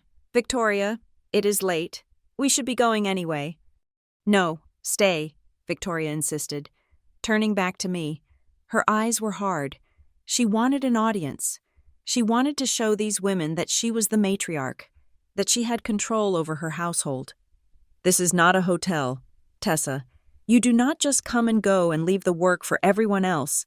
Put your boots down and load the dishwasher. Now." "I am not doing it tonight," I said. My voice was steady, which surprised me. Maybe it was the exhaustion, or maybe it was the fact that I had spent the day pulling people out of wrecked cars, but I suddenly had zero tolerance for her petty tyranny. "I am going to bed." I turned toward the stairs. Do not you turn your back on me. Victoria crossed the distance between us in 3 strides. She grabbed my arm. Her fingers dug into my bicep, her nails biting through the fabric of my uniform shirt. She yanked me backward with surprising strength. "I am speaking to you," she shouted. "You disrespectful little brat. You think because you have a job you are better than us? You are nothing without this house." I spun around, ripping my arm from her grip. The movement made her stumble back a step. "Do not touch me," I said. I was loud this time. "I am not a child, and you are not my mother. You have no right to touch me." The room went silent.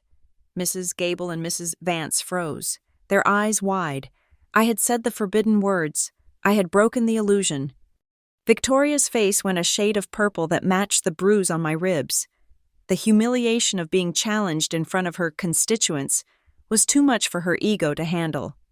"I am your mother in this house," she hissed, "and I will teach you respect." She lashed out. It was not a calculated tap this time. She swung her open hand with her full body weight behind it. Her palm connected with my cheek. The sound was a sharp, sickening crack that echoed off the high ceilings. The force of it snapped my head to the side. My ear rang. Before I could recover, she lunged forward. She placed both hands on my chest and shoved. "Get in there!" she screamed. I stumbled backward into the kitchen.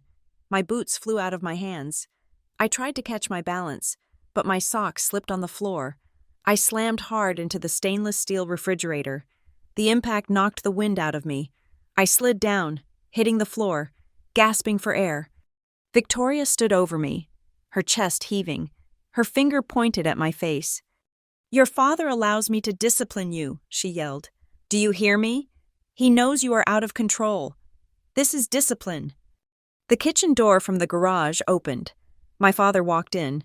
He was carrying a bag of trash he had just taken out. He stopped, looking at the scene. Me, crumpled on the floor against the fridge, holding my stinging cheek. Victoria, standing over me, looking like a vengeful deity in a silver dress. The 2 neighbors, paralyzed with shock near the sink. Greg Marlowe looked at me. He saw the red mark blooming on my face. He saw the fear in my eyes.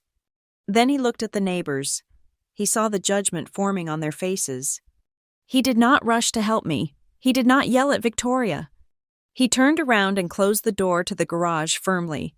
Then he walked over to the archway leading to the living room and closed the pocket doors, sealing us in. He was containing the noise. He was managing the PR. "Greg!" Victoria cried out, her voice instantly switching to a wobble. "She tried to hit me. She was going to throw a glass at me. I had to stop her." I looked up at him. "She slapped me," I whispered. "She shoved me into the fridge. Dad, look at me." Greg rubbed his face with his hand. He looked so tired. He looked like a man who just wanted the noise to stop, regardless of the cost. "Victoria is just trying to teach you." "Tessa," he said. His voice was flat, devoid of emotion. "She hit me," I repeated. "That is assault." "It is discipline," Victoria interrupted, looking at Greg for confirmation. She was being hysterical. I had to snap her out of it. "Right, Greg?" My father looked at me. He looked at the daughter he had raised, the daughter who had stayed to care for him, and then he made his choice. "If that is what it takes to discipline her," Greg said, "then I support it. Tessa, stop acting like a child and clean up this mess." The words hit me harder than the refrigerator had. If that is what it takes. He had just given her permission. He had just signed the warrant. I stared at him, my heart breaking into 1,000 jagged pieces.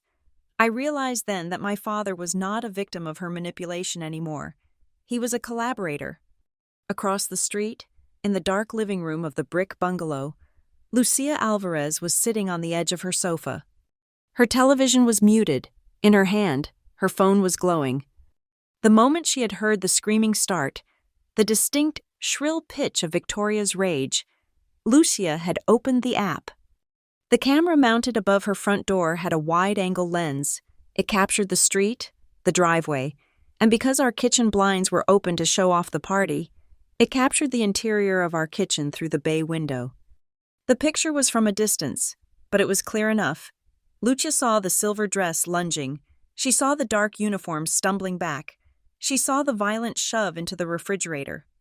But it was the audio that froze her blood. The night air was crisp and thin, carrying sound perfectly across the quiet cul-de-sac. She heard Victoria scream, "Your father allows me to discipline you. This is discipline." She heard the heavy thud of a body hitting metal. And then she heard the deep, distinctive voice of Greg Marlowe. Lucia held her breath, her thumb hovering over the screen, pressing the save button so hard her knuckle turned white. If that is what it takes to discipline her, then I support it. The sentence hung in the air of Lucia's living room, captured forever in digital fidelity. "Got you," Lucia whispered. Her voice was shaking. "I got you. You son of a bitch." She stopped the recording. She immediately opened her email app.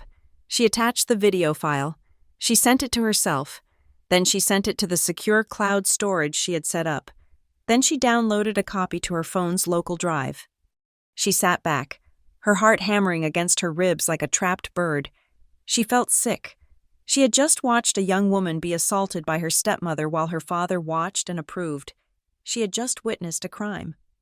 Back in the kitchen, the silence was deafening. I stood up slowly. My hip throbbed. My cheek burned. I did not look at Victoria. I did not look at the neighbors, who were now studying the floor tiles, desperate to be anywhere else. I looked at my father. "Okay," I said softly. I did not argue. I did not scream. I turned and walked out of the kitchen. I walked up the stairs, my legs trembling so hard I had to grip the banister to keep from collapsing. I went into my bathroom and locked the door. I turned on the shower, making the water as hot as it would go. I sat down on the bath mat, pulled my knees to my chest, and buried my face in my arms. I did not cry. I was past crying. I was in a state of cold, clinical shock. I realized something as I sat there listening to the water hit the tiles. I worked in an emergency room. I knew what happened to women who lived in houses like this. I knew the progression. First, it is insults. Then it is a shove. Then it is a slap. Then it is a broken bone. Then it is a brain bleed. If I stayed in this house, I was going to die. It was not a dramatic thought. It was a medical diagnosis. My father had just authorized the use of force. The restraint was gone. Next time, she would not just shove me into the fridge. She would use the knife she was holding. She would push me down the stairs. I was living with my executioner, and my father was the judge who had just handed her the axe. I heard laughter from downstairs. Victoria was smoothing things over. I could hear her voice, muffled but cheerful. "Oh, she's just so dramatic. Teenagers, right? Even when they are 29. Let's open another bottle." She was erasing it. She was rewriting the last 10 minutes, turning assault into a quirky family anecdote. Across the street, Lucia Alvarez was pacing her living room. She had Barnaby, her golden retriever, pacing at her heels. She looked at the video again. She watched Greg turn his back. She watched me limp out of the frame. The urge to run across the street and pound on the door was overwhelming. She wanted to scream at Greg. She wanted to drag Victoria out by her perfect hair. But Lucia knew how the system worked. If she went over there now, the police would come. Greg and Victoria would put on their united front. They would say it was a family dispute. They would say I was mentally unstable. Victoria had been planting that seed for months. Without me pressing charges right then and there, the police would likely walk away, and I would be left behind that door with two people who were now angry and vengeful. Lucia needed to be smart. She needed to give me the weapon, not just fight the battle for me. She looked at the timestamp on the video. Saturday, 10:42 p.m. "Monday," she said to the empty room. "Monday morning, as soon as he leaves for work." She sat down at her computer and opened the folder marked Marlowe. She dragged the new file into it. It sat there next to the others. The video of the trip on the stairs. The video of the rake being thrown. The audio of the parasite insult. But this one was different. This one had the magic word, discipline. and it had the mandate from the head of the household. Lucia turned off her monitor, but she did not go to sleep. She sat by the window in the dark, watching the lights go out in the house across the street. She watched the bathroom window on the second floor, my window. The light stayed on for a long time. "I see you, Tessa," she whispered. "You are not alone. Just hold on." Sunday morning broke with a cruel, bright sunshine that felt entirely inappropriate for the wreckage of my life. I woke up at 6 o'clock. Not because of an alarm, but because the bruise on my hip was throbbing in time with my heartbeat. I lay there for a moment, staring at the ceiling fan, listening to the house. It was silent. I rolled over, wincing as my ribs protested, and grabbed my phone. I texted Noah. "I can't come in. My back is seized up. I need a swap." It was the first time in 4 years I had called out of a shift for anything other than a fever. Noah texted back in 30 seconds. "I got you. Rest. And Tessa, be safe." I did not feel safe. I felt like a spy in enemy territory. At 10 o'clock, I heard the garage door rumble open.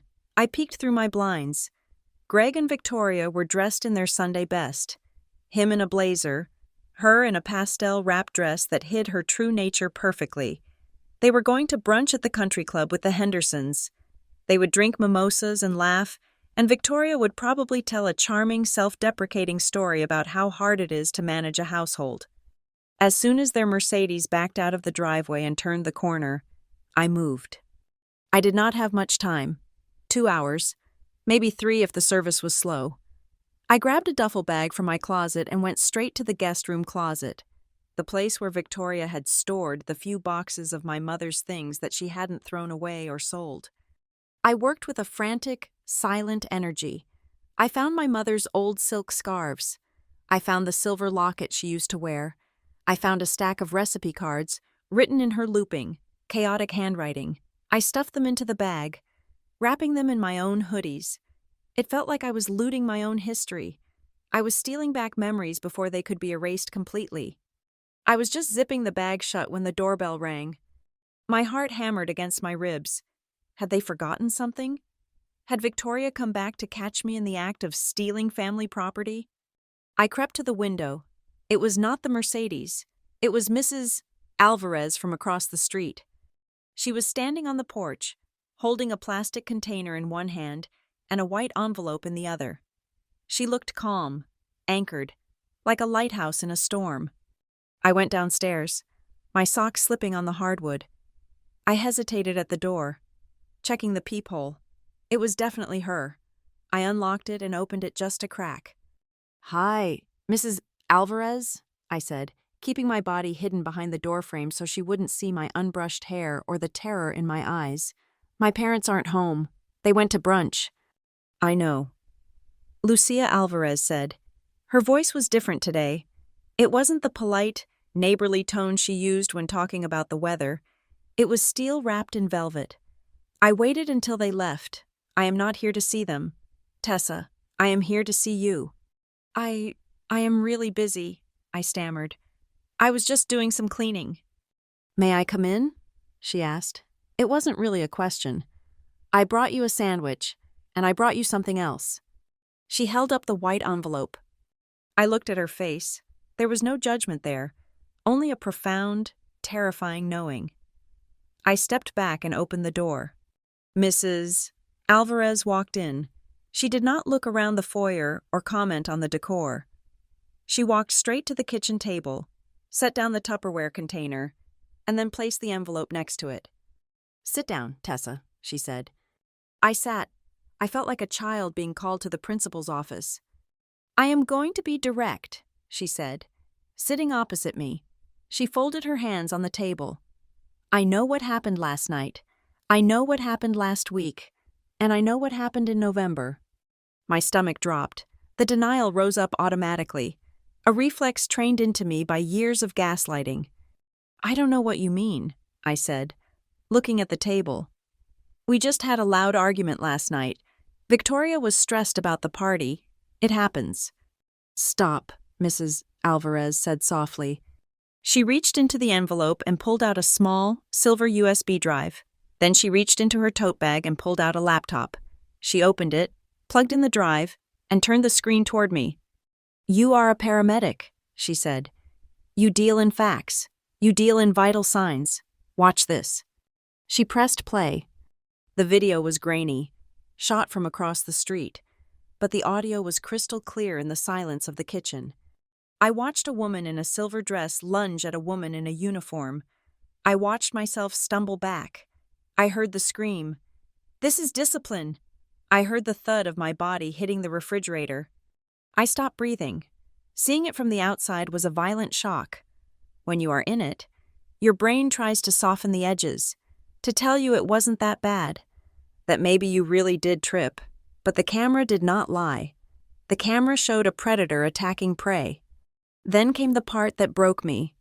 My father's voice, deep and familiar, drifted from the laptop speakers. "If that is what it takes to discipline her, then I support it. Tessa, stop acting like a child."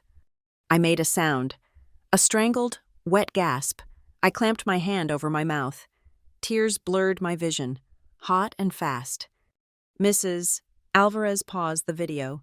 The image froze on my father's back as he closed the door. "I have more," she said quietly. "I have the night she tripped you on the stairs. I have the night she threw the rake. I have the audio of her calling you a parasite. I have been saving them for months." I looked at her, tears streaming down my face. "Why?" I whispered. "Why would you do this?" Mrs. Alvarez reached across the table and covered my hand with hers. Her skin was dry and warm. "My husband was a lawyer," she said. "Everyone thought he was a pillar of the community, but inside our house, he liked to use his fists to teach me lessons. He called it maintaining order." I screamed. I know my neighbors heard me, but nobody ever knocked. Nobody ever called the police. They just turned up their televisions. She squeezed my hand.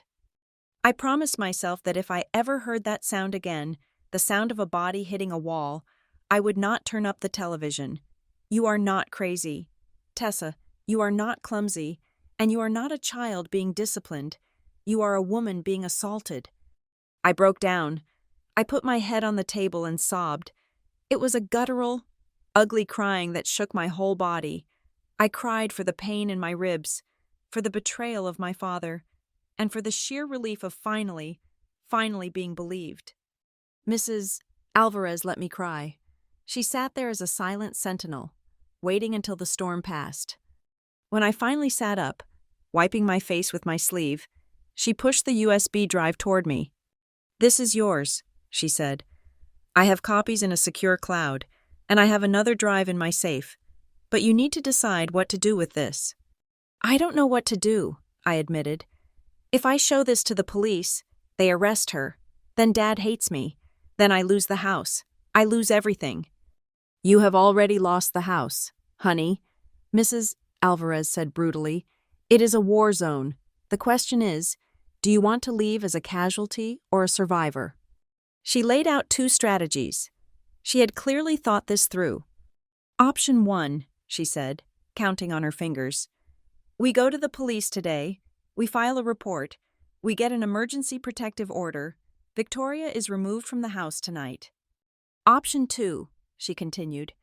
"We use this. We take it to a lawyer. We secure your assets. And we confront your father." "He won't believe it," I said. "He was there, and he still denied it." "He denied his memory of it," Mrs. Alvarez corrected. "He rewrote it in his head to protect his ego, but he cannot deny this video. We make him watch it. We make him see exactly what he sanctioned, and we make him choose." I looked at the silver drive. It looked so small, innocent even, but it was a bomb. "I need to see a lawyer first," I said. "I need to know if this is enough." "Good," Mrs. Alvarez said. She stood up. "Do it now, while they are at brunch. Go."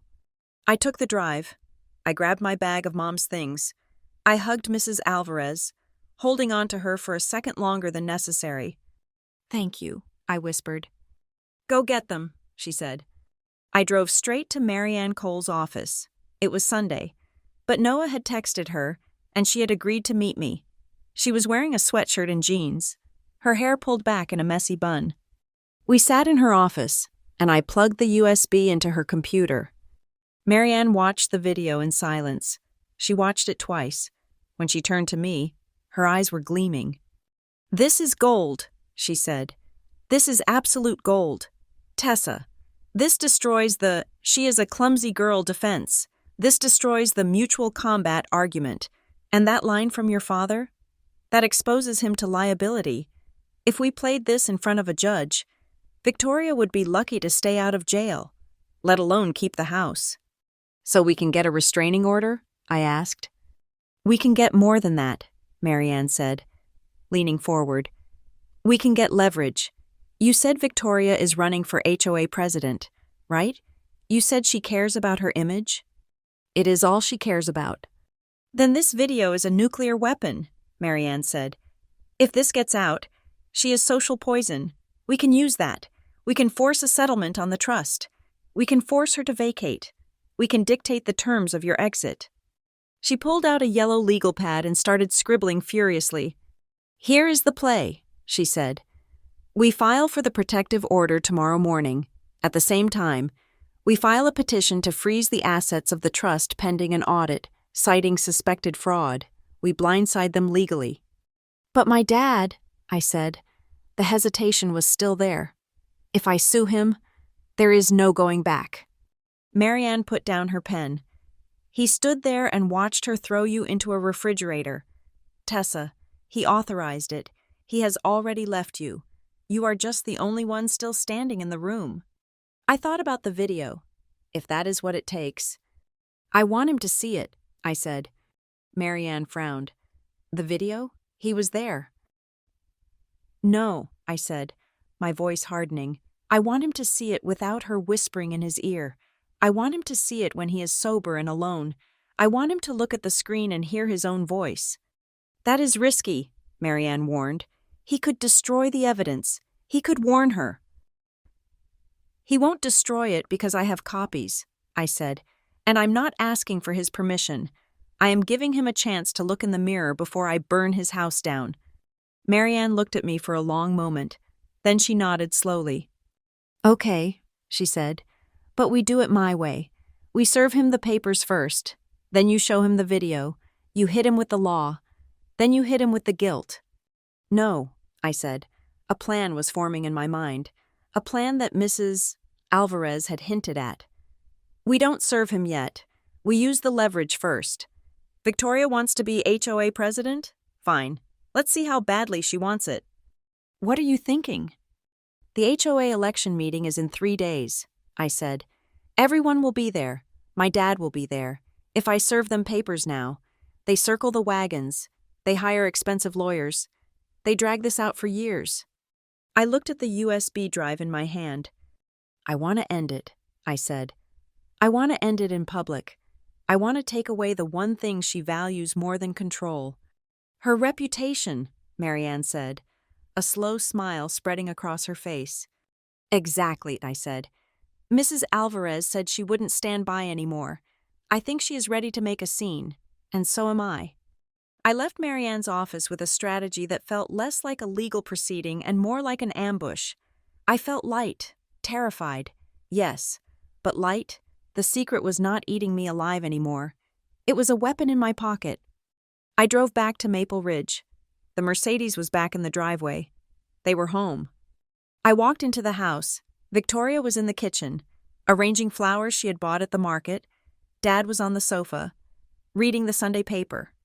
"You are finally up," Victoria said without looking at me. "The kitchen is still a mess. I left it for you." I looked at the dirty dishes from the night before, the dried sauce on the counter, the scuff mark on the floor where my boot had skidded. "I will get to it," I said. "You will get to it now," she snapped. I walked past her. I walked right up to my father. "Dad," I said. He lowered the paper. "Feeling better?" "I need you to check your email," I said. "What?" "I sent you something," I lied. I hadn't sent it yet, but I was about to. "It is about the roof repair bill." "Can't it wait?" he sighed. "No," I said. It can't. I went upstairs to my room. I locked the door. I opened my laptop. I did not send the video to him. Not yet. That was for the finale. Instead, I sent a message to Mrs. Alvarez. I am ready. Let's do it at the meeting. I saw her reply pop up instantly. I will bring the popcorn and the projector. I sat on my bed and looked at the bruise on my arm. It was turning a sickly shade of green. For the first time in 4 years, I did not cover it up. I rolled up my sleeves. I wanted to see it. I wanted to remember exactly what I was fighting for. Downstairs, I heard Victoria start to clang pots and pans, making noise to signal her displeasure. It used to make my stomach turn. Now, it just sounded like desperation. The game had started, and she didn't even know she was already losing. The Maple Ridge Community Center smelled of floor wax and stale coffee. It was a Tuesday night, the kind of crisp, clear evening where suburban life feels most performative. Inside the main hall, 50 folding chairs were arranged in semicircles facing a portable stage. At the front, a projector screen displayed a slideshow of smiling families, manicured lawns, and the bold slogan, "Restoring Our Values, Elect Victoria Lane." I stood at the back of the room, my back pressed against the cool plaster wall. I was wearing my civilian clothes, jeans and a dark sweater, but I felt like I was wearing armor. Beside me stood Lucia Alvarez. She was dressed in a navy blazer, her silver hair pulled back into a severe bun, looking every inch the librarian she used to be. She held her laptop bag with a grip that turned her knuckles white. "Are you ready?" she asked, her voice barely a whisper. "No," I said, "but let's do it anyway." Before we walked in, I had sat in my car and sent 3 emails. One to Marianne Cole, attaching the video file. One to Detective Miller, a contact Noah had given me, with the subject line, "Evidence of Domestic Assault." And one to my father, Greg, simply asking him to meet me after the meeting. Greg was sitting in the front row now. I could see the back of his head. He was nodding along as Mrs. Gable, the current treasurer, introduced Victoria. He looked proud. He looked like a man who believed the lie he was living in. Victoria stepped up to the podium. The applause was polite but enthusiastic. She looked radiant in a cream-colored suit, her smile practicing a humility she did not possess. "Thank you," she said, her voice amplified by the microphone. "Thank you. Neighbors, when I look around this room, I do not just see homeowners. I see families. I see a community that cares about safety, about standards, and about respect." She paused for effect, looking out over the crowd. Her eyes skimmed over me at the back of the room, but she did not register my presence. She was too high on the adoration. "My husband Greg and I have lived here for 4 years," she continued. "We have worked hard to build a home that reflects the values of Maple Ridge. We believe in order. We believe that a beautiful neighborhood starts with a beautiful home life. It starts with discipline. It starts with teaching our young people, even our adult children, the value of contribution and respect." I felt a surge of nausea. She was using the abuse as a campaign platform. She was repackaging her cruelty as family values. "That is why I am running," she said, her voice swelling with emotion. "Because I want to bring that same loving discipline to our board. I want to ensure that our rules are followed, not to punish, but to protect the integrity of our investment." The crowd clapped. Greg beamed. Lucia Alvarez stepped forward. She did not ask for permission. She did not raise her hand. She walked down the center aisle, her heels clicking rhythmically on the linoleum floor. The sound was sharp and authoritative. Victoria faltered. She squinted against the stage lights. "Mrs. Alvarez? We have a Q&A session scheduled for the end." Lucia did not stop until she reached the table where the projector laptop sat. The young man running the slides looked up, confused. "I have a question about values," Lucia said. Her voice was not loud, but it carried. The room went silent. "Excuse me?" Victoria laughed nervously. "Lucia, this is highly irregular." "You speak about safety," Lucia said, turning to face the audience. She looked at the faces of her neighbors, people she had waved to for 5 years. "You speak about discipline. But I think the community deserves to know what your version of discipline actually looks like. She placed her laptop on the table. She plugged in the HDMI cable before the tech guy could stop her. "What are you doing?" Victoria demanded, her smile slipping. "Someone get security. She is disrupting the meeting." Lucia hit the spacebar. The screen behind Victoria flickered. The image of the smiling stock photo family vanished. In its place appeared a grainy, high-contrast video feed. It was the view from Lucia's front porch. The room gasped. The angle was wide, showing the street and the glowing bay window of the Marlowe house. Then came the sound. "You disrespectful little brat!" Victoria's voice boomed through the community center speakers. It was shrill, ugly, and undeniable. On the screen, the woman in the silver dress, the same woman currently standing on stage in a cream suit, lunged forward. The audience watched in frozen horror as the on-screen Victoria grabbed the on-screen Tessa and yanked her violently. They watched the slap. They watched the shove. They watched my body fly backward and slam into the refrigerator. Victoria stood on stage, her mouth opening and closing. She turned to look at the screen, her face draining of color. "Turn it off," she shrieked.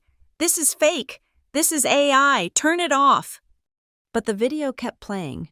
It reached the moment of silence after the impact, the moment where Greg walked into the frame.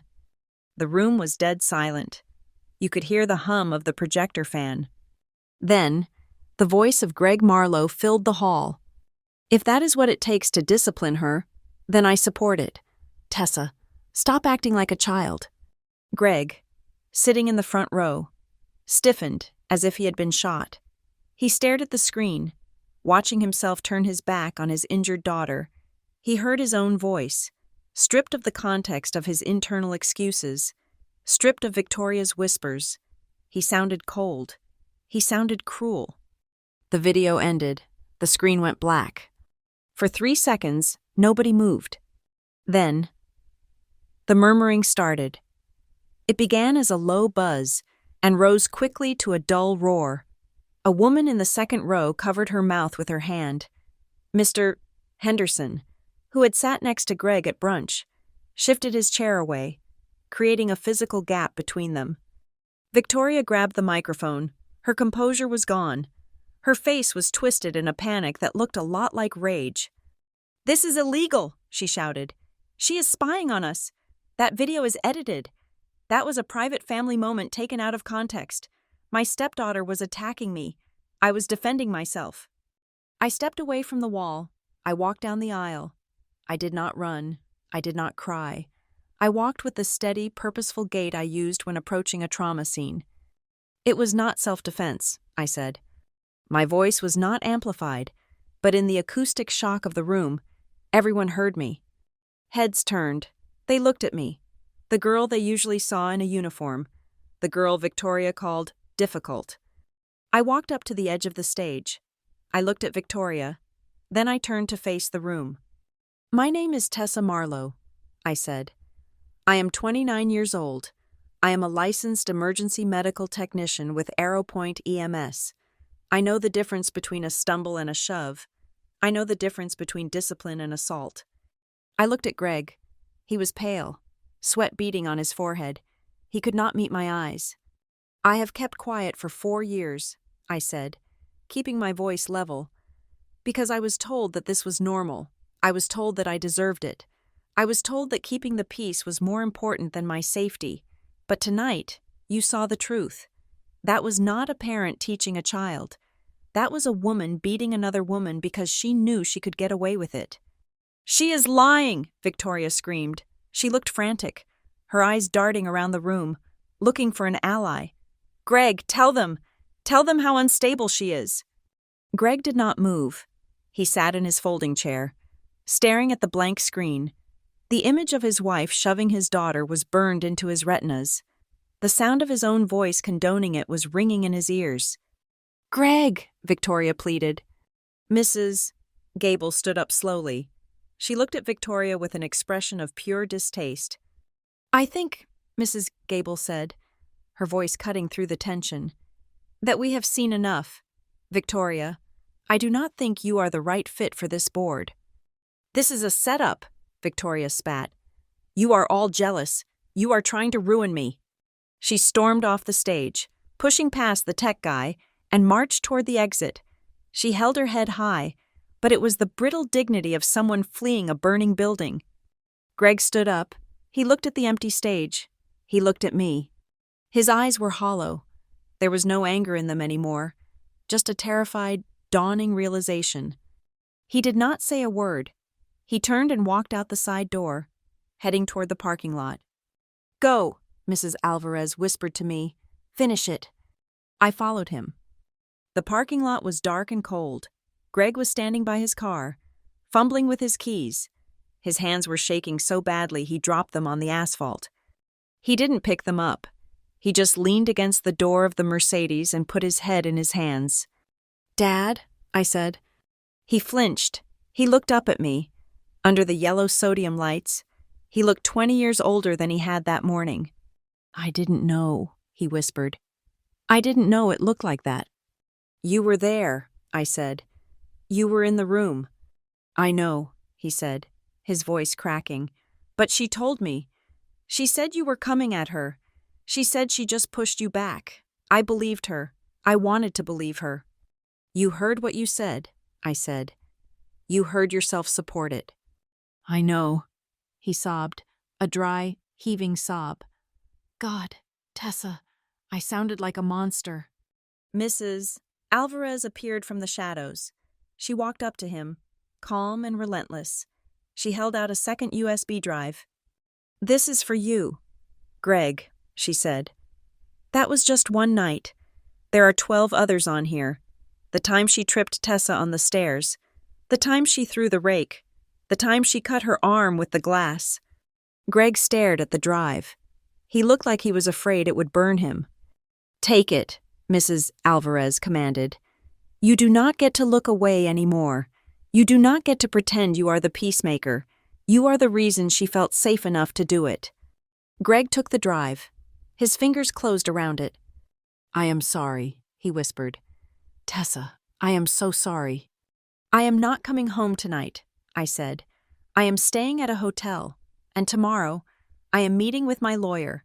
If you want to fix this, if there is even a chance of fixing this, you will meet us there, and you will watch every second of that footage before you walk in. I turned and walked to my car. I did not look back. For the first time in my life, I did not care if he was okay. I only cared that he finally knew the truth. The next morning, the office of Marianne Cole felt like a courtroom. I sat on one side of the scarred wooden conference table. Marianne sat at the head. The door opened at 10 o'clock. Greg walked in. He was wearing the same clothes he had worn the night before. His shirt was wrinkled, his eyes bloodshot and swollen. He looked like he hadn't slept in a week. He did not sit down.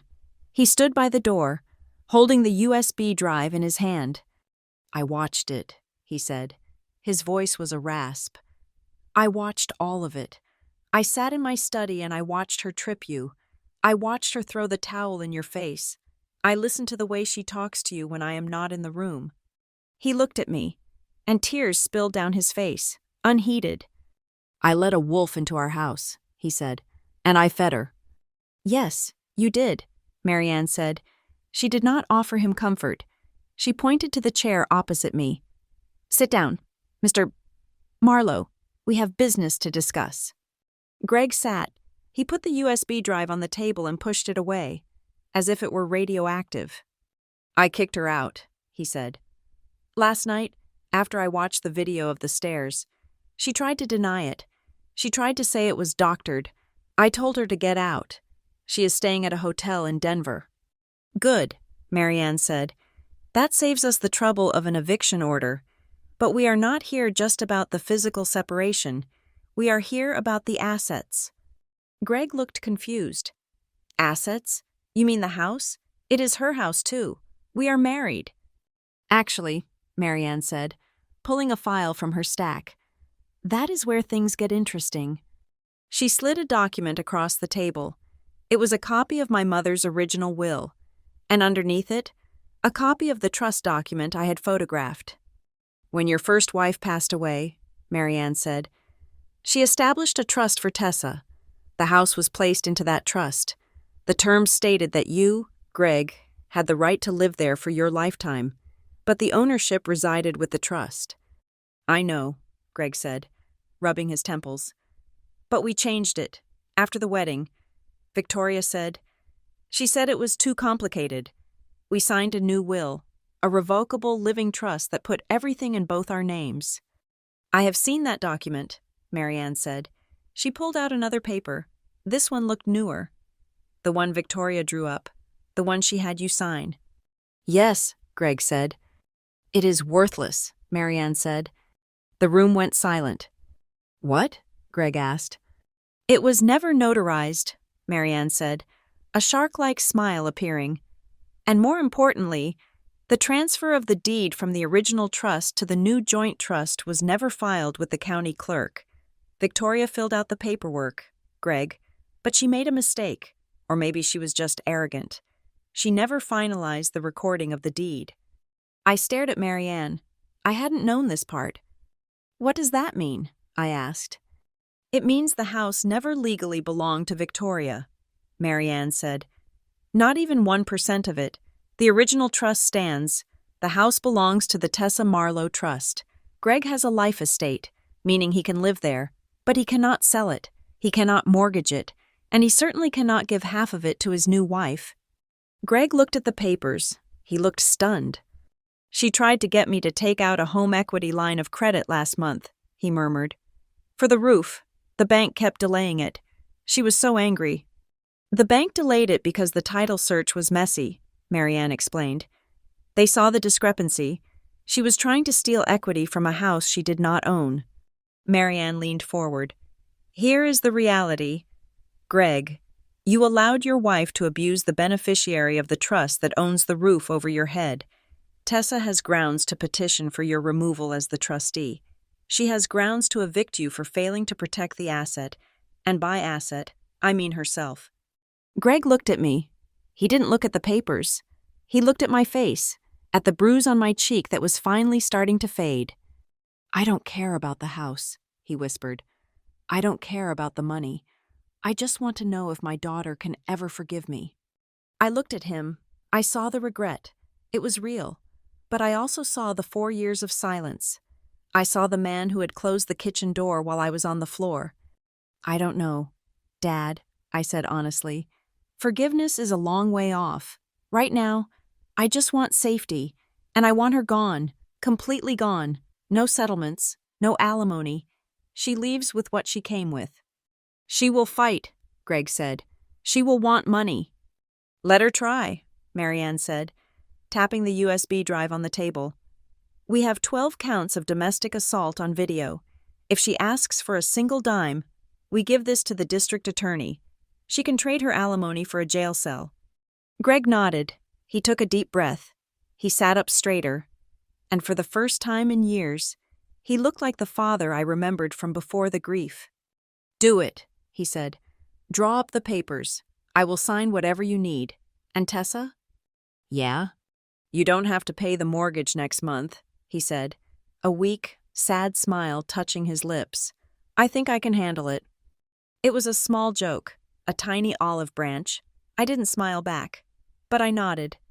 I am going to stay at the hotel for a few days, I said. I need space. Take all the time you need, he said. The house, it is yours. It always was. I walked out of the office into the bright noon sun. The air smelled of exhaust and city dust, but to me, it smelled like oxygen. I pulled my phone out. I had one more message to send. I opened the hidden folder. I selected all the photos, all the notes, all the evidence. I didn't delete them. I moved them to a folder named Closed Cases. Then I texted Mrs. Alvarez. It is over. We won. I looked down the street. I didn't know where I was going next. I didn't know if I would ever move back into that house. But I knew one thing. I was not walking with a limp anymore. I was walking tall. And for the first time in 4 years, I wasn't looking over my shoulder. The final showdown took place 48 hours later in the conference room of Marianne Cole's office. It was a neutral ground that felt more like a battlefield. The room was small, smelling of old law books and lemon polish, with a single mahogany table dividing the room into two warring factions. On one side sat Victoria. She had arrived with a lawyer she had hired that morning, a young man in a shiny suit who looked like he was already regretting taking the case. Victoria was dressed in black, wearing dark sunglasses indoors, projecting the image of a celebrity being hounded by the paparazzi.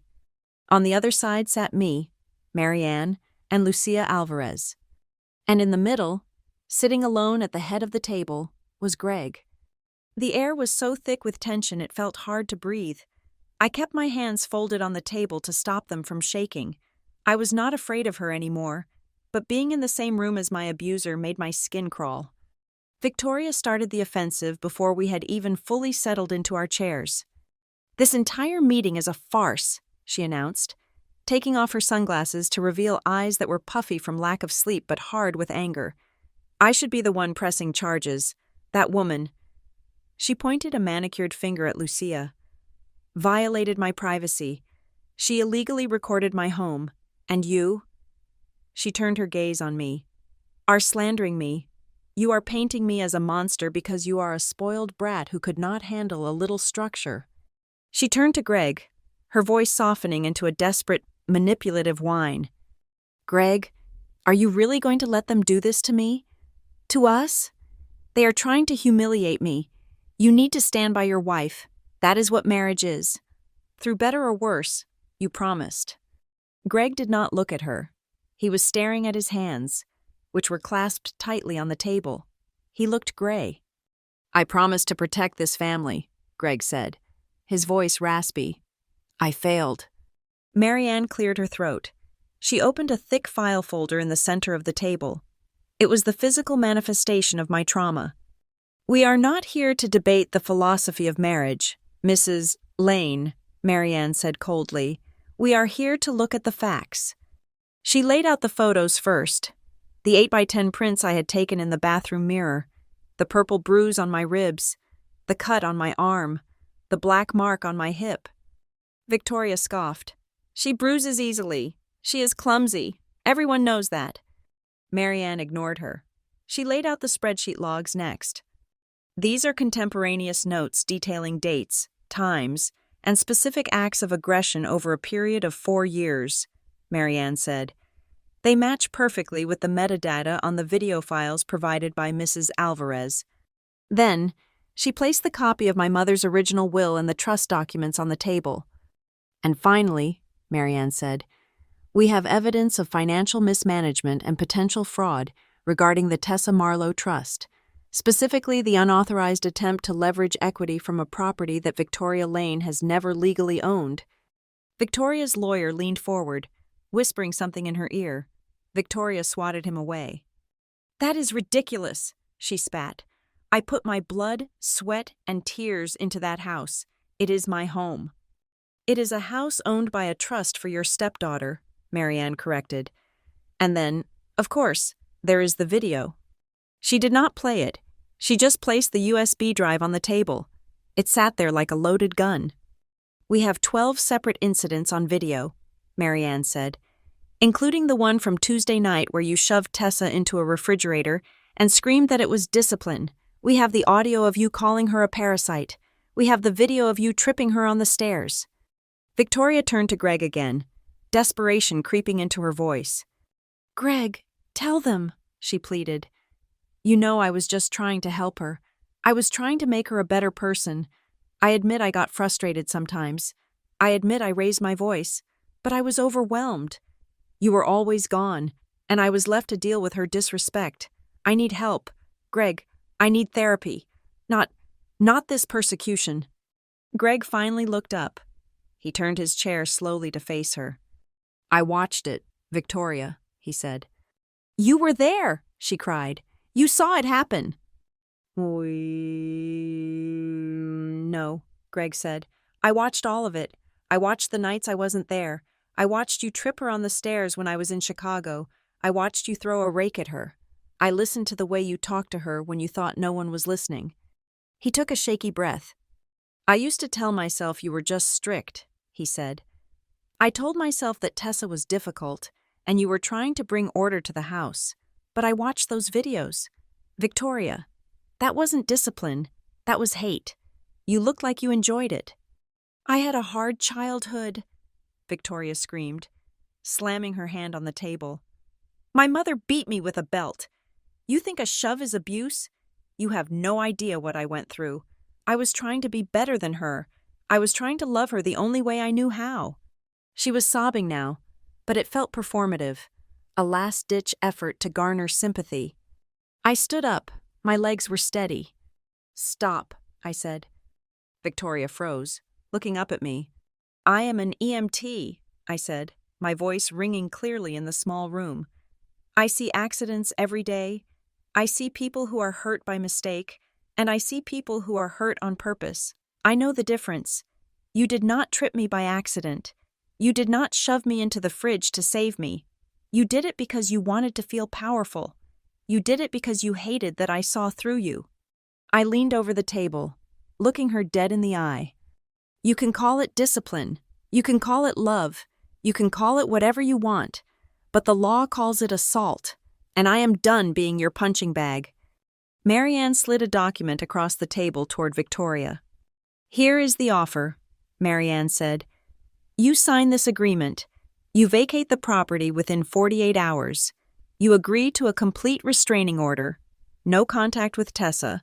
No contact with Greg. You renounce any claim to the house or the trust assets. You leave with what you brought into the marriage, and nothing else. And if I don't? Victoria hissed. Then we walk across the street to the police station, Marianne said calmly. We hand over the USB drive. We file 12 counts of domestic assault. We file fraud charges for the bank documents. And instead of a divorce settlement, you will be looking at a prison sentence. Victoria looked at her lawyer. He nodded grimly. Take the deal. Victoria, he whispered. The video is damning. A jury would crucify you. Victoria looked at Greg. She played her final card. Greg, she whispered. Please, we are husband and wife. You cannot let them do this to me. I have nowhere to go. Greg looked at me. He looked at the bruise that was still faintly visible on my cheek. He reached into his jacket pocket and pulled out a pen. He pulled the document toward him. I am not just letting them do it, Greg said. I am helping them. He signed his name on the witness line.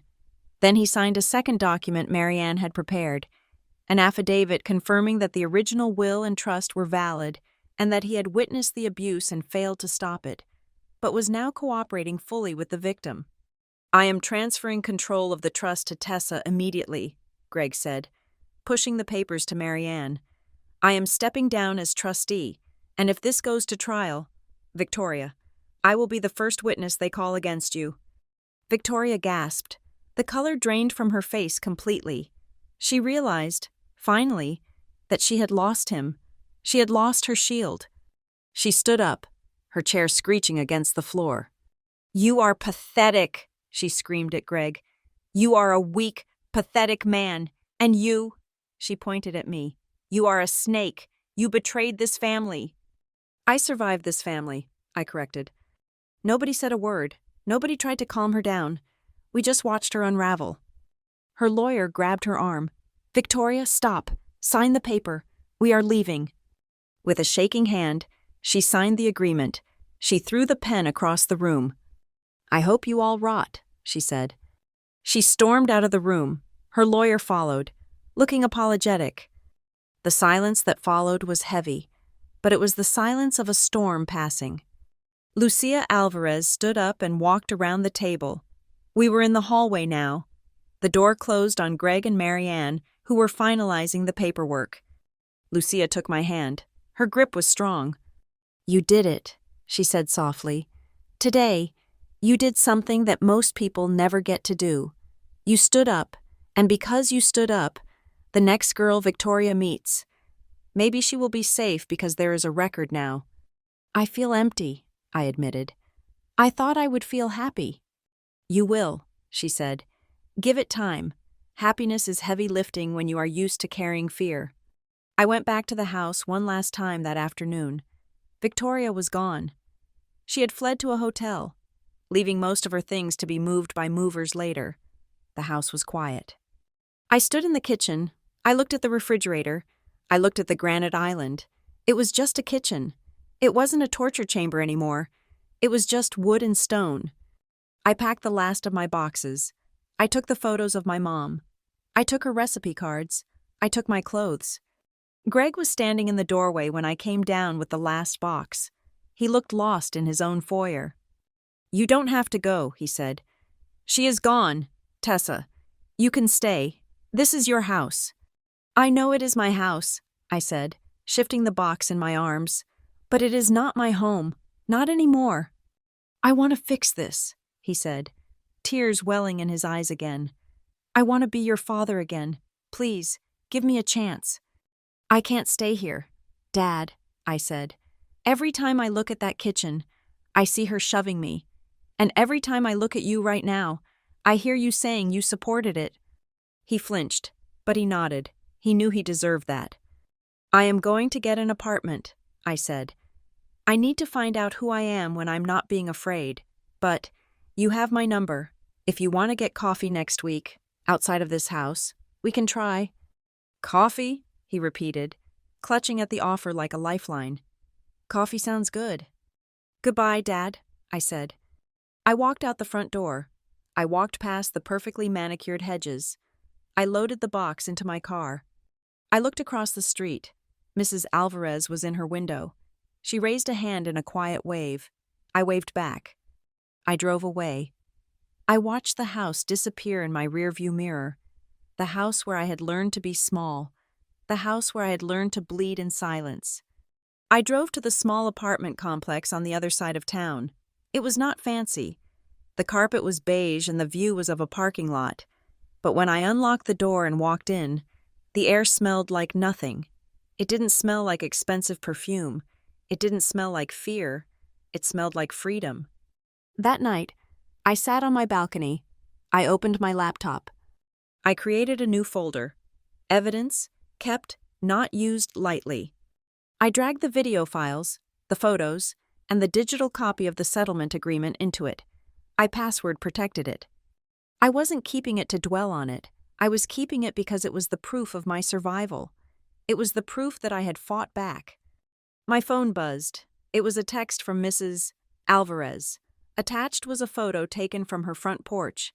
It showed the street, dark and quiet. No screaming, no slamming doors. "The neighborhood is peaceful tonight," the text read. I smiled.